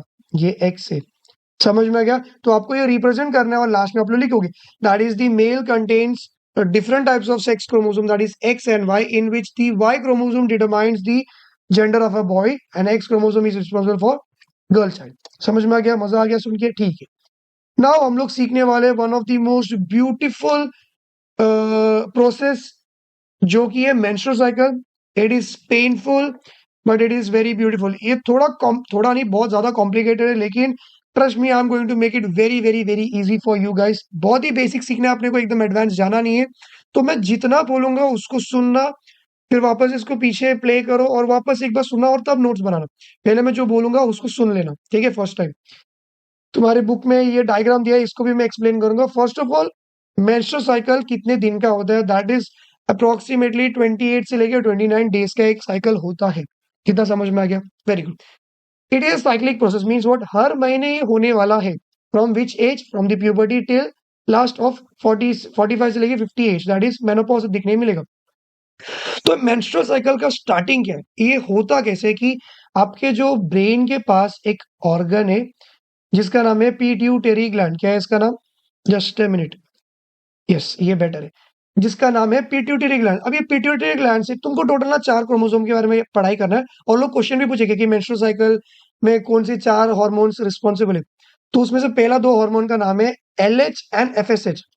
एलएच इज ल्यूटियल हार्मोन और luteinising hormone, FSH is follicular stimulating hormone. Follicular stimulating hormone spelling आप लोग टेक्स्ट बुक से देख के लिख लेना, ऊपर जो पैराग्राफ दिया है ना इस फोटो का वहां पे दिया है, ठीक है। तो होता क्या है कि मेंस्ट्रुअल साइकिल का मैं डे 1 बता रहा हूँ। ब्रेन के यहाँ पे एक स्ट्रक्चर है, एक ऑर्गन है, वो क्या है, जिसका नाम है पिट्यूटरी ग्लैंड। उस पिट्यूटरी ग्लैंड से दो हार्मोन रिलीज होने वाला है in your blood, that is LH and FSH. दोनों स्लोली स्लोली करके हर दिन इंक्रीज होते जाएगा। तो आज है डे 1 समझो। तो होता क्या कि एलएच और एफएसएच आएगा, ये किधर से रिलीज हुआ? ऊपर से रिलीज हुआ। एलएच और एफएसएच क्या आएगा ब्लड में जाने के बाद में? ये आएगा तुम लोग के ओवरीज के पास। यूट्रस पता है, ओवरी पता है आप लोग को, ठीक है। तो ये आने वाला है तुम लोग के ब्रेन से निकल के ब्लड में जाएगा। ब्लड तो पूरे बॉडी में ट्रांसपोर्ट होते रहता है। तो ये आने वाला है ओवरी के पास। ये समझो ऐसा कुछ स्ट्रक्चर में बना लेता हूँ। This is your female reproductive system, यहाँ पे ओवरी बनाया था। तो इसके अंदर एलएच और एफएसएच आएगा। अभी जब मैं ओवरी को जूम करके देखूंगा कुछ ऐसा दिखेगा। ऑब्वियसली ऐसा नहीं दिखेगा, बट दिखना चाहिए था ऐसा कुछ। ओवरी के अंदर है 2 to 4 मिलियन oocytes ऐसे ही पड़ा है। तो ये एलएच एफएसएच क्या करेगा? ये आएगा, उसमें से एलएच के बारे में मैं स्टार्टिंग में कुछ भी नहीं बोलूंगा। वो रिलीज हो रहा है स्लोली स्लोली करके, हर दिन थोड़ा थोड़ा करके बढ़ भी रहा है, रिलीज हो रहा है।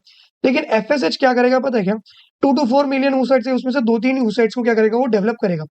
Means what? डे 1 पे आपको क्या देखने मिलेगा? जो आपका एग है, 2-3 एग्स को पकड़ लो, उसके ऊपर एफएसएच। एफएसएच का नाम क्या है? Follicular stimulating hormone. फॉलिकल को स्टिमुलेट करने वाला हार्मोन, फॉलिकल को बनाने वाला hormone. This is nothing but तुम लोग का एग, फीमेल गैमेट, ठीक है। इसके ऊपर एफएसएच क्या करेगा? दैट इज कि इसके ऊपर एक लेयर चढ़ाएगा, फॉलिकल सेल्स का लेयर चढ़ाने वाला है। कौन सा हार्मोन? एफएसएच। कहां से रिलीज हुआ? Pituitary gland. इतना समझ में आ गया?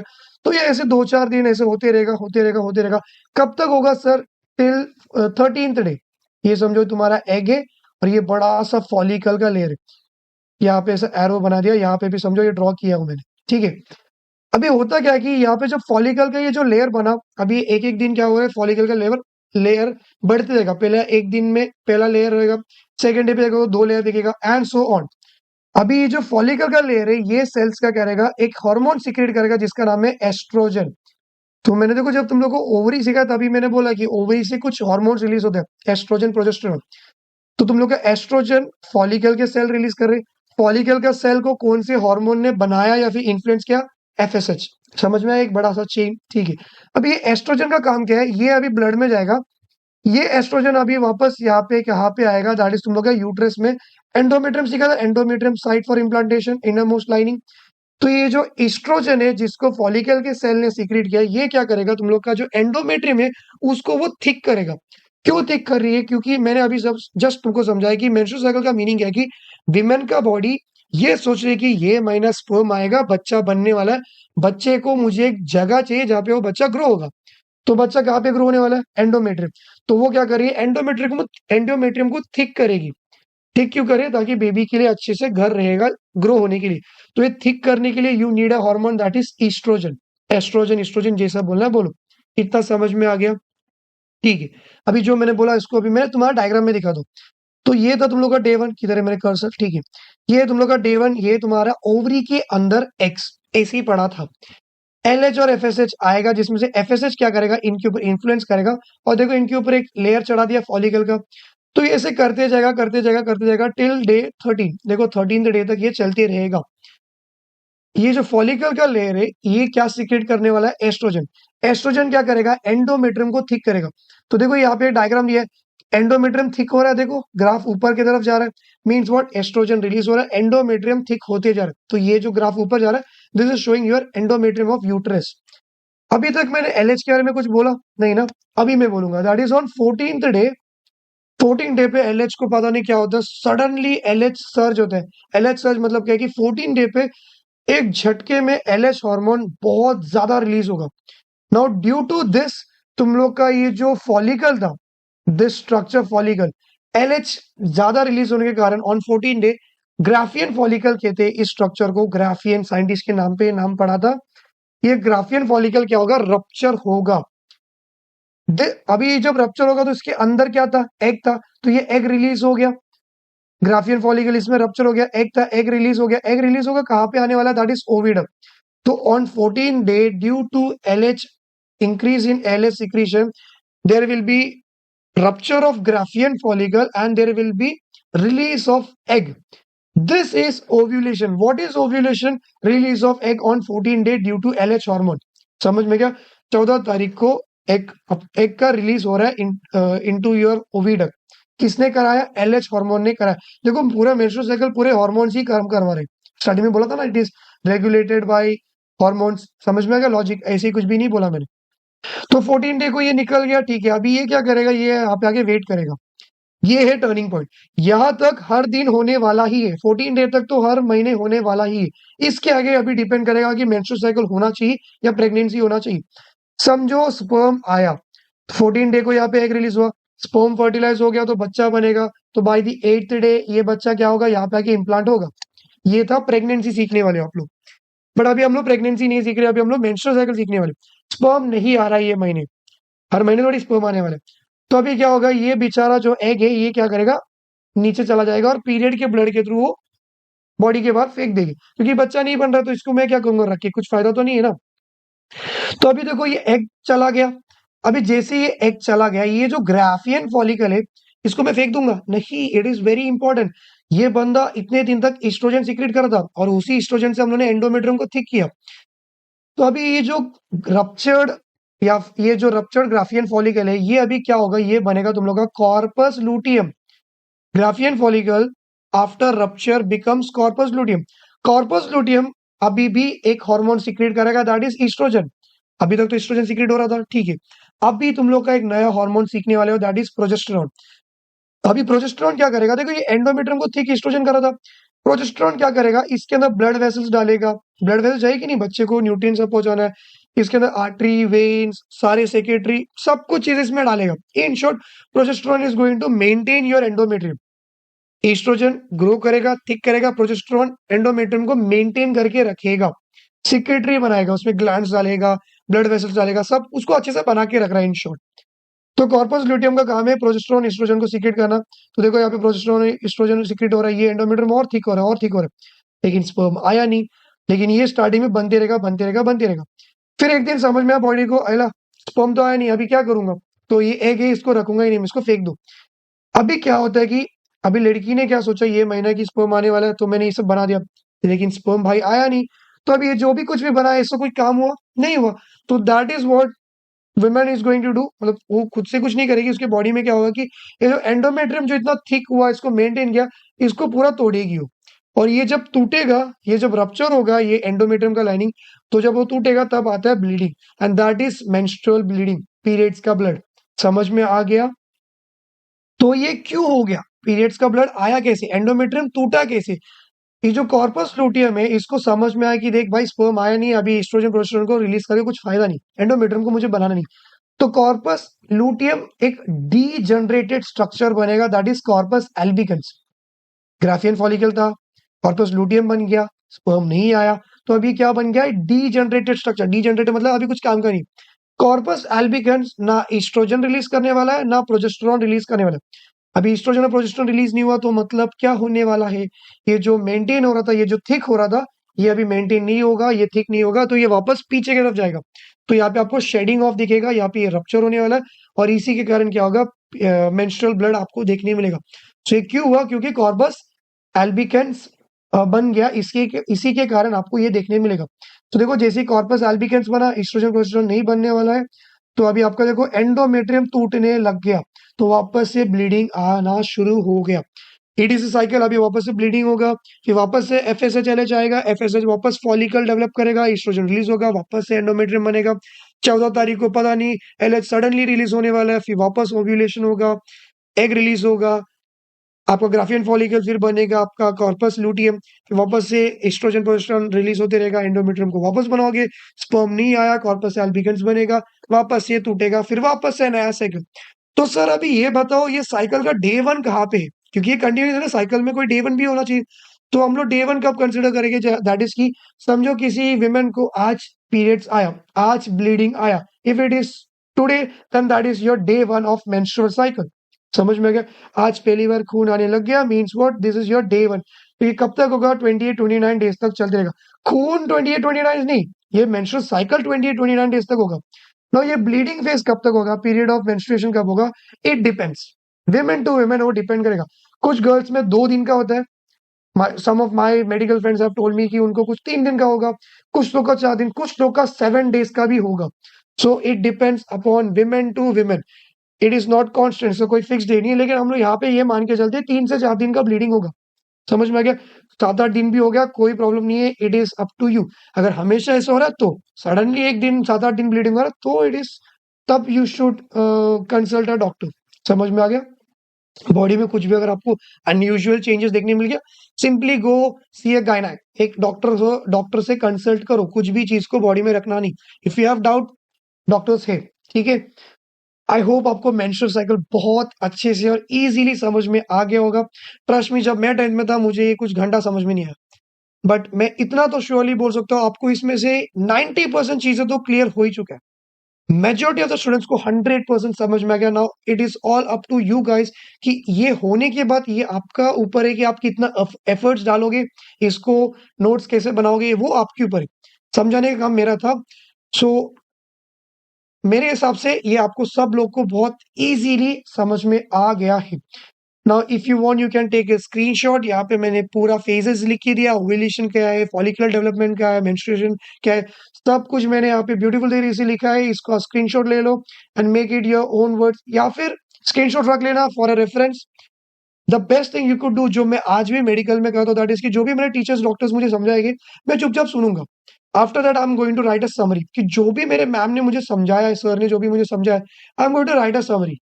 और the second thing would be, जो मेरे एनाटॉमी के सर बोलते, दैट इज कि जैसे सर बोल रहे लिखते जाओ, नहीं समझ में आया फिर भी लिखते जाओ लिखते जाओ, कुछ तो ब्रेन में छप जाता ही है। फिर बाद में आप लोग के पास नोट्स रहेगा, एक बार देख लेना, टेक्स्ट बुक को रीड कर लेना। Now you guys have lecture, तो आप लोग कितने बार भी देखना है देख सकते हो। सो आपके पास सब कुछ चीजें, now it is up to you, आप लोग कितना एफर्ट्स डालने वाले हो। समझ में आ गया? तो मैंने ये पूरा चीज समझा दिया। Now one more thing, okay हाँ, मुझे एक चीज तुमको बहुत इंपॉर्टेंट समझाना था यहाँ पे, दैट इज हाइमेन। एक क्वेश्चन बहुत इंपॉर्टेंट है जो एनसीईआरटी में भी आता है, तुम्हारे स्टेट बोर्ड में भी आता है, तुम्हारे नीट के सिलेबस में भी आता है, ये बहुत इंपॉर्टेंट चीज है। दैट इज कि देखो यहाँ पे जो वजाइनल ओपनिंग है, जैसे पीरियड ब्लड, ये सब हमने सीखा था। यहाँ पे एक स्मॉल मेम्ब्रेन का स्ट्रक्चर है, देखो मैंने इसको कलर किया, छोटा सा मून लाइक स्ट्रक्चर, छोटा सा मेम्ब्रेन रहेगा, जिसको आप लोग कहते हैं हाइमेन। क्यों मैं बता रहा हूँ, क्योंकि ये पता होना चाहिए। ऐसा बोला जाता है कि अगर कोई विमेन वर्जिन है, वर्जिन का मतलब क्या है, अभी there might be someone who don't know virgin means what, कि ऐसा कोई पर्सन जिसने कभी भी इंटरकोर्स नहीं किया, सेक्स नहीं किया। तो in women's, if you want to see कि अ विमेन इज वर्जिन और नॉट, सेक्स किया कि नहीं किया कैसे पता चलेगा, that is the presence of hymen। अगर hymen है means what, she is virgin। but trust me, is it doesn't matter कि hymen है या नहीं है, इससे कोई women का वर्जिनिटी टेस्ट नहीं होता। ऐसा बोल सकते हैं कि पहला इंटरकोर्स में ये टूटेगा तब ब्लीडिंग होगा, तब आप लोग बोल सकते हैं कि हाँ this is your first time, but it is a misconception. चाहे तो ये हाइमेन यंग एज में भी टूट सकता है, if you are doing horse riding या फिर high intense workout, you are doing heavy stretchings and all, आप लोग किक्स कर रहे हो या फिर साइकिलिंग कर रहे हो, हॉर्स राइडिंग कर रहे हो, स्ट्रेचिंग कर रहे हो, तो वो टाइम में भी ये रप्चर हो सकता है। तो इसके बेसिस में आप वर्जिनिटी कंसिडर नहीं कर सकते हो, करना भी नहीं चाहिए, इट डजंट मैटर। समझ में आ गया? It is very very very important. Just be loyal to your partner, जो है सब सच सच बता देना। तो ये एक चीज मुझे बहुत इंपॉर्टेंट था जो मुझे बताना था। It doesn't matter whether hymen is present और नॉट, बस ऐसा बोला जाता है कि yes if it is present means what, she is virgin. Usually first penetration या फिर फर्स्ट सेक्स के टाइम में ये टूटता है यूजुअली, बट जैसे कि मैंने बोला इट डजंट मैटर। अभी हम लोग आगे बढ़ते हैं। So all done. अभी और एक चीज यहाँ पे दिया है, ये पैराग्राफ को एक बार रीड कर लेना। दैट इज कि मेंस्ट्रुअल साइकिल एक नेचुरल प्रोसेस है। Now this is for boys, I need to tell you some things as a man. समझो कि तुम्हारे लाइफ में there is no one to guide you. So as a बड़ा भाई, as a friend, as a mentor, as a teacher, consider me whatever you want. It is my responsibility to make you all understand. It is very very very important कि आप लोग women के बारे में सीखोगे।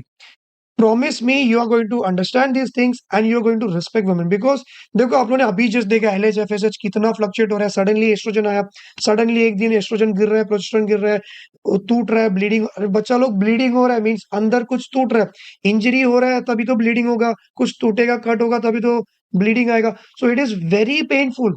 सो during this time as a man it is your responsibility, ये तुम्हारा कर्तव्य है कि उनका केयर करना। समझ में आ गया? If you are going to take care of her, she will be happy, the society is going to be happy. एक अच्छा एनवायरनमेंट हम लोग क्रिएट कर सकते हैं। तो डोंट क्वेश्चन कि सर मैं क्यों करूं। If you are a man, you are going to do it, you are going to do what is meant to be done. It is your responsibility.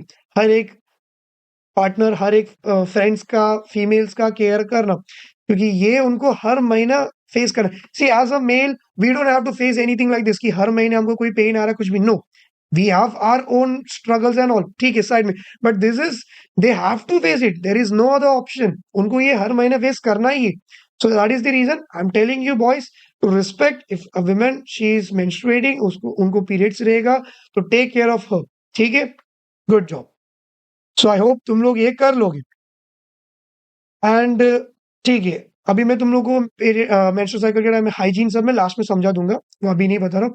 Now one more interesting topic, that is कि सम couples जिनको problem है with childless couples बोल सकते हैं। अभी एक husband wife है, उनको बच्चा नहीं हो रहा है। Now there are many reasons कि उनको बच्चा नहीं हो रहा है। अभी मेल केयर में मुझे बात करना होगा, समझो कि उसका स्पर्म का क्वालिटी पुअर रहेगा, स्पर्म का क्वांटिटी कम रहेगा, लेस स्पर्म काउंट रहेगा। तो ये सब रीजन से क्या होगा, अगर स्पर्म काउंट कम है तो फैलोपियन ट्यूब तक पहुंच ही नहीं रहा है। स्पर्म का मोटिलिटी या फिर स्विमिंग एबिलिटी पुअर है, तो स्विम करके पहुंच नहीं रहा है, तो इसके कारण मेल रिप्रोड्यूस नहीं कर पा रहा नेचुरली। वैसे ही फीमेल्स में क्या हो सकता है कि कोई ऑब्स्ट्रक्शन हो सकता है। तुमको मैं फोटो में समझा देता हूँ, थोड़ा आज मेडिकल नॉलेज देता हूँ। सी, विमेन में हर महीना एग रिलीज हो रहा है मेंस्ट्रुअल साइकिल में, वो एग यहाँ पे आके वेट करेगी। व्हाट इफ यहाँ पे कैंसर है, फैलोपियन ट्यूब में कैंसर आ गया, तो क्या एग यहाँ से वहां तक जाएगा? नहीं। क्या स्पर्म आगे आ पाएगा? नहीं आएगा। So there is some sort of obstruction in fallopian tube, तो इसके कारण भी she can not give birth, क्योंकि उनका एग कभी स्पर्म के पास मिल ही नहीं रहा है। समझ में गए? वैसे ही कुछ हार्मोनल चेंजेस होगा, अभी आप लोगों ने सीख ही लिया मेंस्ट्रुअल साइकिल क्यों हो रहा है, एग रिलीज कराने के लिए हो रहा है। अभी समझो उस विमेन में एलएच एफएसएच का बहुत ज्यादा इश्यूज है, तो उनमें मेंस्ट्रुअल साइकिल इरेगुलर हो गया, तो एग रिलीज होगा, कब रिलीज होगा हमको नहीं पता। तो वो टाइम में भी प्रेगनेंसी नेचुरली नहीं हो सकता है। मेल्स का और एक बार फोटो दिखा देता हूं तुम लोगों में। समझो कि टेस्टिस में कैंसर हो गया, या फिर ये जो वास्ट डिफरेंस है जो ट्यूब कैरी करके लेके जा रहा है, यहाँ पे कुछ कैंसर हो गया, ऑब्स्ट्रक्शन हो गया, anything, it could be anything. तो ये सब के कारण एक कपल क्या फेस करेंगे, उनको बच्चा नहीं होगा। सो यहाँ पे मैंने मेंशन किया है irregular difficulties in oocyte production, obstruction, all those things.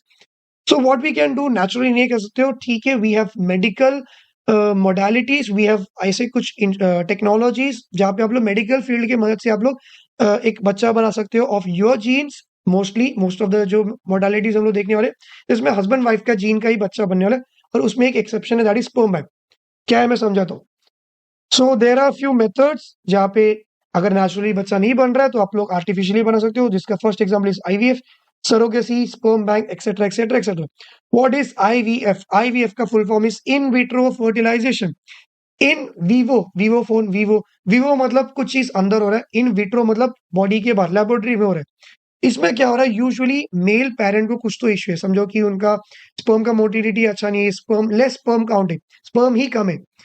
But उनको एक कपल आए मेरे पास, तो मैं क्या करूंगा, मैं टेस्ट करूंगा मेल का, मुझे समझ में आया कि ठीक है मेल का स्पर्म काउंट कम है। So what I am going to do, I am going to suggest them कि मेल पार्टनर को, हस्बैंड को मैं बोलूंगा आप आपका काम करो, मैं आपको एक बॉटल दूंगा, वायल दूंगा, आप उसमें आपका स्पर्म सैंपल दे देना। फीमेल जो उनका वाइफ है, उनके फैलोपियन ट्यूब से या फिर ओवरी से मैं क्या करूंगा, एग निकालूंगा। So I have sperm, I have egg. अभी स्पर्म में से मैं जो सबसे हेल्दी वाला स्पर्म है उसको मैं चूज करूंगा। कैसे चूज करूंगा, आप लोग फ्यूचर में सीखोगे। जो सबसे ज्यादा मोटिलिटी दिखा है, जो सबसे ज्यादा अच्छा स्विम कर रहा है, एक्टिव है, वो वाला स्पर्म को मैं यूज करूंगा। अभी उस स्पर्म को मैं एक नीडल के अंदर मैं क्या करूंगा, रखूंगा, और एक माइक्रो पिपेट के थ्रू, एक पिपेट बोल की एक चीज है, उसके थ्रू मैं एग को होल्ड करके रखूंगा एक जगह पे। और वो नीडल को मैं क्या करूंगा, एग के अंदर पियर्स करूंगा, अंदर डालूंगा, और उस स्पर्म सेल को मैं अंदर इंजेक्ट करूंगा। तो जो चीज नेचुरली होने वाला था उसको मैंने आर्टिफिशियली लेबोरेटरी में किया, स्पर्म को मैंने एग के अंदर डाल दिया। अभी बच्चा ग्रो होगा लेबोरेटरी में, एक छोटा सा ट्यूब के अंदर बच्चा ग्रो होगा, कुछ 7-8 दिन तक ग्रो होने रखूंगा। आफ्टर दैट 8 या 9 डे को उस बेबी को मैं निकाल के उनके ही वाइफ के पेट के अंदर, यूट्रस के अंदर मैं क्या करूंगा, इम्प्लांट करूंगा। और इस बेबी को आप लोग टेस्ट ट्यूब बेबी कहते हो, क्योंकि आप लोग इसको लेबोरेटरी में बनाया। समझ में आ गया कौन से दिन में क्या क्या किया? Very good. Second one is surrogacy, which is another very beautiful method. पता नहीं इन्होंने कैसे ढूंढ के निकाला, जिसने भी निकाला is a very genius guy.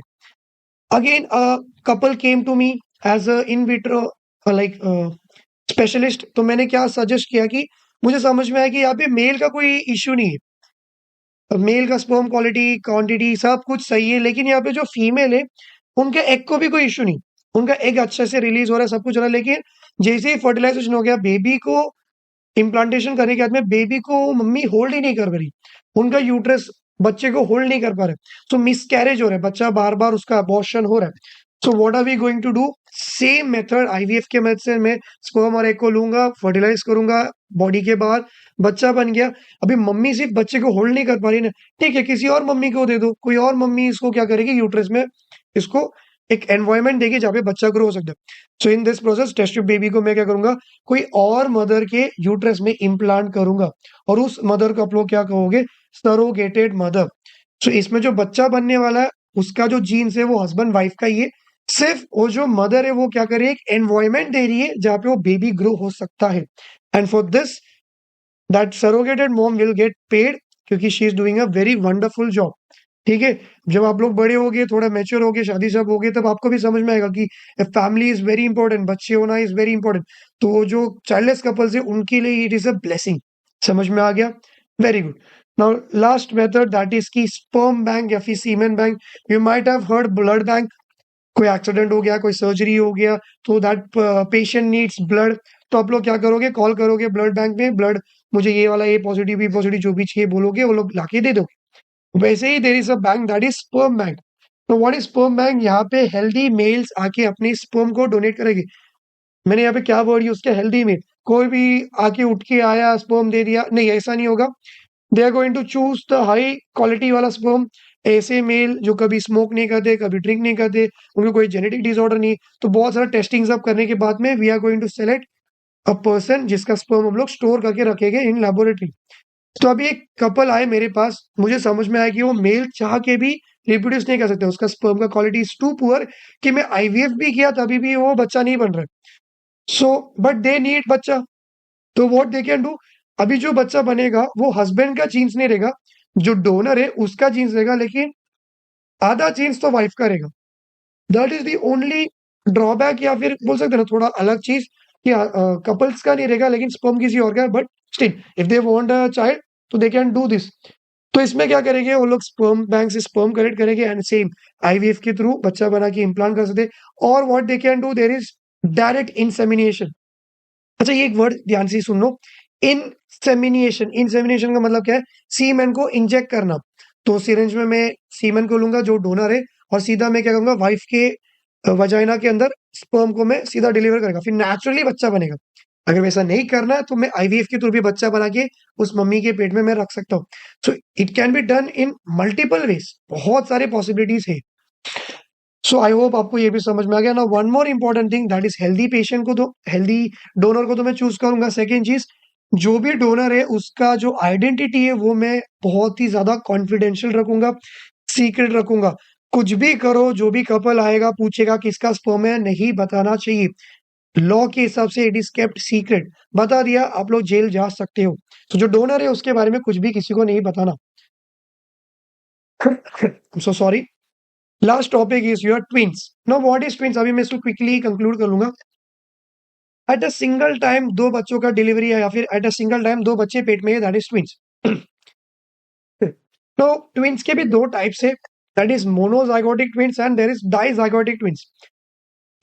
Now what is monozygotic twins, अभी होता क्या है कि I will show you that diagram पीछे वाला, एक second, yes very good this one. तो होता क्या है कि वेयर इज माई लेजर, ठीक है, स्पर्म आगे फ्यूज हो गया, बच्चा बन रहा था, बच्चा बनते क्या, इफ यू लुक क्लोजली देखो यहाँ पे बच्चा बन रहा है, बहुत सारे सेल दिख रहे हैं, इसके बाहर तुमको एक लेयर दिख रहा है। सो व्हाट हैपेंस इज की ये जो बच्चा भी ग्रो हो रहा है, this is a mass of cell, बहुत सारे सेल का एक गुच्छा, I guess that is the right word. So mass of cell दिख रहा है, उसके बाहर एक लेयर है, वो लेयर का काम क्या पता है क्या, वो लेयर प्रोटेक्ट कर रहा है कि ये जो बच्चा भी जो बन रहा है कहीं पे भी रैंडमली कहीं पे भी आके चिपकना नहीं चाहिए, क्योंकि यहाँ पे भी बच्चा बना है। व्हाट इफ ये जो लेयर है ये फट गया, ये जो बच्चा है इट इज वेरी स्टिकी, समझो चौथे दिन या फिर तीसरे दिन ये फट गया, तो ये जो बेबी है वो यहाँ पे इम्प्लांट हो गया ना, तो बेबी का ग्रो यहाँ पे होगा। जस्ट इमेजिन ये छोटा सा ट्यूब के अंदर बेबी का ग्रो हो रहा है, it is a very scary situation, medical emergency, fallopian tube फट जाएगा ना, actually this is known as ectopic pregnancy, नहीं याद रखना, ऐसे ही बोल दिया कि यूट्रस के अलावा अगर कहीं और जगह पे बच्चा ग्रो हो रहा है, that is ectopic pregnancy. It is possible. कब होगा? जब ये जो बाहर एक लेयर है वो फट गया, वो जल्दी रप्चर होना नहीं चाहिए। तो वो क्या होता है कि वो जो लेयर, देखो यहाँ पे डायग्राम दिया है कि अराउंड 6 to 7 डे ये जो लेयर है वो फटेगा, तब ये जो बच्चा है विच इज स्टिकी, तब जाके यहाँ पे स्टिक होगा। तो ये 7 to 8 डे पे ही रप्चर होना चाहिए, क्योंकि वो डे पे ही यूट्रस तक पहुंच गया होगा। इतना समझ में गया? तो होता क्या है, मोनोजाइगोटिक ट्विंस बनते कैसे कि right now all of these cells are same, सारे सेल्स के पास सेम जीन्स है। अरे माइटोटिक डिवीजन, एक सेल से दो सेल बना, वो सेल से और दो सेल बन रहे, तो सबके पास सेम ही तो जीन है ना। तो होता क्या है कि जब ये रप्चर हो गया, जब इसमें से बच्चा बाहर निकल रहा है, तो due to some XYZ reason ये बच्चा क्या हो गया, स्प्लिट हो गया। नहीं होना चाहिए था, लेकिन हो गया गलती से। तो जब स्प्लिट होगा तो क्या होगा, वेयर इज माई पेन। तो देखो ये एक सेल का मास यहाँ पे रह गया, एक सेल का मास यहाँ पे रह गया, स्प्लिट नहीं होना चाहिए था, due to XYZ reason split हो गया। Now both of this cell का मास आर सेम, दोनों के पास सेम जीन्स है, so this condition is monozygotic twins.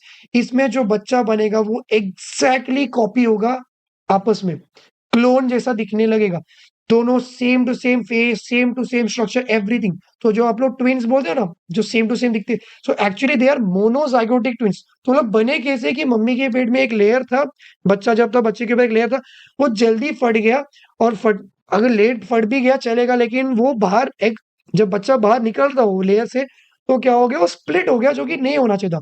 अभी जितना स्प्लिट हो गया, 5 टुकड़े, तो 5 बच्चे बनेंगे, लेकिन यहाँ पे 2 टुकड़े हो गए, इसके लिए हम लोग ट्विंस पढ़ रहे हैं। समझ में आ गया? अभी क्वाड्रिपल है, 4 होगा, 5 होगा, 6 होगा, कुछ भी हो सकता है। ऐसा हुआ भी, 5 to 6 प्रेग्नेंट, एक साथ 5 to 6 बच्चों का भी डिलीवरी हुआ है। तो रीजन क्या है? यही रीजन है। So this is monozygotic twins. अभी और एक चीज यहाँ पे सीखना है विच इज वेरी इंटरेस्टिंग, जिसका फोटो भी आप लोगों ने इंटरनेट में देखा होगा, कि जब मोनोजाइगोटिक ट्विंस बन रहा था तो क्या हो गया कि प्रॉपर तरीके से ये जो सेल है ना, ये प्रॉपर डिवाइड नहीं हो। अगर हो रहा है तो अच्छे से डिवाइड होके दोनों अलग अलग हो गए, दो अलग अलग बच्चे बनेंगे। तो इसमें कंडीशन क्या है कि दोनों के दोनों मेल हो गए, या दोनों के दोनों फीमेल हो गए। अभी जब ये लोग स्प्लिट हो रहे, अलग हो रहे, अच्छे से स्प्लिट नहीं हुआ, थोड़ा सा कोई भी अगर एक सेल से भी ये लोग जुड़े हुए रह गए, then that is a problem, जहां पे क्या होगा, you are going to see conjoint twin. Conjoint twins जिस which is known as Siamese twins. इसमें क्या होता है कि वो जो दोनों बच्चे प्रॉपर डिवाइड नहीं हो, तो वो लोग कोई तो एक पार्ट से दोनों जुड़े हुए रहेंगे, शायद ब्रेन से जुड़े हुए रहेंगे, या फिर शायद हार्ट से वो लोग जुड़े रहेंगे, या फिर पूरे लोअर बॉडी से दोनों जुड़े हुए होंगे। You might have seen those photos, internet में नहीं देखे हो देख लो, ये वर्ड को गूगल करो, कोजॉइंट ट्विन्स या फिर सियामीज ट्विन्स, तो you are going to see people fused वाले। तो actually they were monozygotic twins, जो सेपरेट होने वाले थे, लेकिन प्रॉपर सेपरेट नहीं हुआ।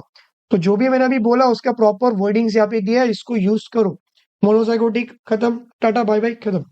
सेकंड वन इज तुम लोग का dizygotic twins. This is very must interesting and very straightforward, easy. Tell me, हर महीने कितना एग निकलता है? एक एग निकलता है। तो जनवरी में ये निकला, तो फरवरी में यहां से निकलेगा। हुआ क्या कि जनवरी में यहां से भी एक निकला, यहां से भी एक निकला, both of these eggs are अलग अलग। स्पर्म जब मैंने बनाया था, कहाँ पे गया, कहाँ पे गया, कहाँ पे गया, देखो स्पर्म जब मैंने बनाया था, कुछ को मैंने यहाँ पे दिखाया, कुछ लोग को मैंने यहाँ पे दिखाया।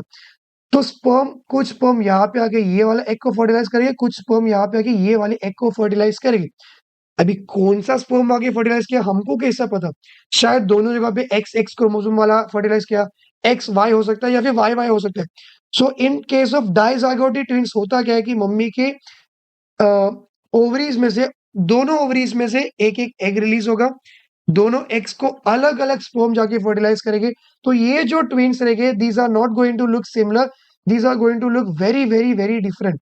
लड़का लड़की हो सकता है, लड़की लड़की हो सकता है, लड़का लड़का हो सकता है। तो ये जो बॉय बॉय मैंने बोला, दोनों अलग अलग दिखेगी।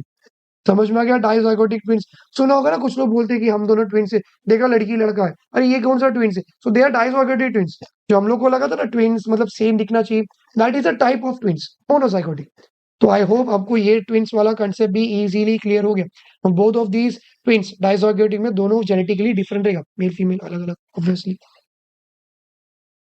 Now last topic, that is your reproductive health. अभी ये सीखना क्यों है? क्योंकि तुम्हारे बुक में ये दिया है, social customs, tradition, illiteracy, shyness. बहुत बच्चों को शर्म आता है सीखने के लिए, बहुत लोग बोलते हैं कि अरे यार सर आप रिप्रोडक्शन सिखा रहे हो, छी, मुझे आप लोगों ने ऑर्गन्स दिखा दिया, फीमेल के ट्रैक्स दिखा दिया, वो दिखा दिया। छी, ये एज में क्यों दिया? क्योंकि तुम लोग से कुछ गलती नहीं होनी चाहिए। क्योंकि देयर आर हाई चांसेस, अगर आपको नॉलेज नहीं रहेगी, आप लोग शर्मा के बैठे रहोगे, तो देयर आर हाई चांसेस आपसे गलती होगी। You don't know how to clean your organs, you don't know how to maintain your reproductive health. गलती से प्रेगनेंसी हो सकता है। There are many things that could go wrong. So reproductive health में आपको क्या सीखना है? दैट इज कि if you are a male, तो आपको पता होना चाहिए कि आफ्टर यूरिनेशन प्रॉपर पूरा यूरिन निकलने के बाद ही पीनस को विड्रॉ करना चाहिए। बिफोर, देखो कभी कभार आप लोगों ने फेस किया होगा कि पूरा यूरिन गया ऐसा लगेगा, लेकिन जब आप लोग पीनस को विड्रॉ करेंगे तो वापस उसमें से 2-3 बूंद ड्रॉप होगा। So that is not good, क्योंकि आपके लाइक गारमेंट्स में ही यूरिन ड्रॉप हो गया तो इन्फेक्शन होने का बहुत ज्यादा चांसेस है। तो प्रॉपर तरीके से यूरिन करो, मेक श्योर कि सारा यूरिन डिलीवर हुआ कि नहीं हुआ। एंड आफ्टर दैट अच्छे से रेगुलर बात, नहाओ, क्लीन करो, हेल्दी रहो। And after that in females थी, यहाँ पे उन्होंने मेंशन किया कि nowadays females are working almost same like mens. उनको बहुत सारे, अभी तो girls are doing heavy like difficult jobs, जहाँ पे it is very challenging to maintain hygiene. But कुछ भी होने दो, you have to maintain your hygiene. अभी तुम लोग स्कूल में हो, सडनली मेंसेस आ गया, टीचर इज नॉट अलाउिंग, हो गया ना मुश्किल है। या फिर teacher is not allowing you to go change your pad, she might won't know. अभी समझो मेल टीचर है, उस गधे को पता ही नहीं व्हाट इज मेंस्ट्रुअल साइकिल, तो बचपन में सिखाया तो he is going to know, अरे मेरी बच्ची को मेंस्ट्रुअल साइकिल है, मुझे उसको अलाउ करना चाहिए ताकि she can go and change her pad. तो नॉलेज होना चाहिए। इसी नॉलेज के कारण हम लोग आपस में समझेंगे, और जितना हम लोग समझेंगे there is going to be good bond between us. So womens should take care more, because आप लोग को इन्फेक्शन होने का ज्यादा चांस है। अभी इसका लॉजिक है कि इफ अगर हम मेन लोग यूरिनेट करें, we are standing, we are at a distance, है कि नहीं? But if women are urinating, उनको बैठना पड़ेगा। सो उनका जो ग्लूट रीजन है, that is nothing but back, जहां पे हम लोग बैठते हैं, तो वो क्या होगा कि कोई तो एक रीजन के ऊपर आप लोग बैठोगे, तो देर आर हाई चांसेस कि आपको इन्फेक्शन हो सकता है। सो आपको इन्फेक्शन नहीं होना चाहिए, इसके लिए आप लोग को ज्यादा केयर करना चाहिए। पब्लिक टॉयलेट यूज करोगे तो उसको अच्छे से क्लीन करो।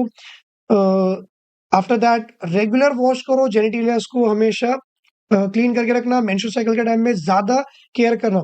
And you girls know very well कि कब पैड चेंज करना। नाउ इट डिपेंड्स अपॉन कि आपका फ्लो कैसा है। Now one more thing that boys might won't know, जो majority of the male community को नहीं पता, दैट इज कि जो पैड है उसका साइजेस होते हैं। तो हमको क्या लगता है कि बड़ी औरत है तो उसको एक्सएल या फिर एल लगेगा, नो। तो पैड कौन से बेसिस में होता है? That is on the basis of flow. Like come flow होगा या फिर हैवी फ्लो होगा, तो उसके बेसिस में पैड होते हैं। अगर कभी सिचुएशन ऐसा आ गया, you as a boy, it is your responsibility to buy and give it to a women. समझ में आ गया? Be a great man. अभी और एक चीज इसमें क्या मुझे समझाना, दैट इज कि अगर जेनिटलिया क्लीन नहीं रखोगे, so there are high chances कि आपको बीमारियां हो सकती है। यहाँ पे 2 एग्जांपल दिए। These are your bacterial infections, syphilis and gonorrhea which is caused by bacteria. अभी और भी बहुत सारी बीमारियां है। You might have heard AIDS. AIDS बीमारी का नाम है। एड्स को कॉज किसने किया? That is HIV virus, human immunodeficiency virus. HIV का डेफिनेशन या फिर नाम क्या है? Acquired immunodeficiency syndrome. AIDS बीमारी का नाम है, HIV वायरस का नाम है जो एड्स कॉज करेगा। तो ये नहीं लिख के आओगे इसमें कि सेक्सुअली ट्रांसमिटेड डिजीज के एग्जांपल में आप लोग syphilis, gonorrhea, AIDS, HIV virus का नाम है, नहीं लिख के आना, एड्स लिख के आना। तो ये सब में आपको क्या देखने मिलेगा? बैक्टीरियल इन्फेक्शन में दैट इज रैशेस, लाल लाल होगा, आपको बहुत इचिंग होगा, वहां पे पस आएगा, पिंपल तोड़ने में पस निकलता है ना, वैसे पस देखने मिलेगा। फाउल स्मेल आएगा, दैट इज गंदा सा स्मेल आएगा। All of these things can be seen over there. जब आप सुसु करोगे आपको बहुत ज्यादा बर्निंग सेंसेशन होगा। तो all of these things are seen during in case of infections. फिर स्वेलिंग होगा and all of those things are very common. Inflammation is nothing but एक रिस्पॉन्स, या फिर बॉडी में कुछ स्पेशल टाइप का स्वेलिंग होगा जहाँ पे रेडनेस, वार्मथ, ये सब फील होगा। नहीं याद रहेगा तो भी चलेगा। So this is all you need to remember. Now one more thing, I guess तुम लोग को शायद नहीं पता होगा, और जो मुझे बताना चाहिए था मेल के टाइम पे, मेल का जो पीनस है, इट इज, उसका फंक्शन तो बताया नहीं ना, बाकी सब तो मैंने बता ही दिया। सो it is a copulatory organ या फिर सेक्स ऑर्गन। तो होता है कि जब मेल सेक्स नहीं कर रहा है, जब वो मूड में नहीं है, तो उसका पीनस would be A small in size. जैसे ही उसको इंटरकोर्स करना है तो मेल के पीनस में क्या होगा, इसमें बहुत सारा ब्लड वेसल्स होते हैं, तो हार्ट बीट बढ़ेगा, तो बहुत ज्यादा ब्लड क्या होगा, सडनली पीनस के अंदर आने लगेगा। जैसे ही पीनस के अंदर ब्लड आएगा तो क्या होगा, पीनस इरेक्ट होगा। इरेक्ट होगा मीन्स व्हाट, पीनस का साइज इंक्रीज होगा, it is going to become very rigid, hard बन जाएगा। Now that penis is capable of penetration means वो फीमेल के वजाने के अंदर वो जा सकता है। क्योंकि ये मैंने क्यों बता, because there is a condition which is known as erectile dysfunction, जिसमें क्या होता है, नहीं याद रखा तो भी चलेगा, बट ये एक ऐसा चैप्टर है जो it is very human chapter, it is very logical, जो हर एक इंसान को पता होना चाहिए। सो इरेक्टाइल डिस्फंक्शन में होता क्या है कि पीनस इरेक्ट ही नहीं हो रहा है। पीनस इरेक्ट नहीं हो रहा मीन्स व्हाट, कि वो कभी रिप्रोड्यूस नहीं कर पाएगा। तो उसके लिए हम लोग क्या सजेस्ट कर सकते हैं, आईवीएफ सब सजेस्ट कर सकते हैं कि इसको हम लोग निकाल लेंगे। तो ये भी एक चीज मैंने समझा दिया। आई होप मैंने तुमको सारे टॉपिक्स बता दिया, even all general knowledge things भी मैंने तुमको समझा दिया है। So I hope you like this video. I guess तुमको ये वीडियो बहुत ज्यादा पसंद आया होगा। तो share it with your friends. This is not only for 10th के बच्चे जो बोर्ड्स के लिए प्रिपेयर कर रहे हैं, even if you are 11th 12th का बच्चा, या फिर आप लोग नॉन साइंस स्ट्रीम से हो, कॉमर्स या फिर आर्ट्स कुछ भी कर रहे हो, if you want to learn about human reproduction, this lecture is more than enough. क्योंकि यहाँ पे मैंने सारी चीजें समझा दिया as a human that you should know. समझ में आ गया? So I hope you gonna like this video and share it with your friends, जितना हो सके उतना सब्सक्राइब करना। And thank you so much and I will see you all soon. चलो then, bye bye, tata, see you, good night and I love you all.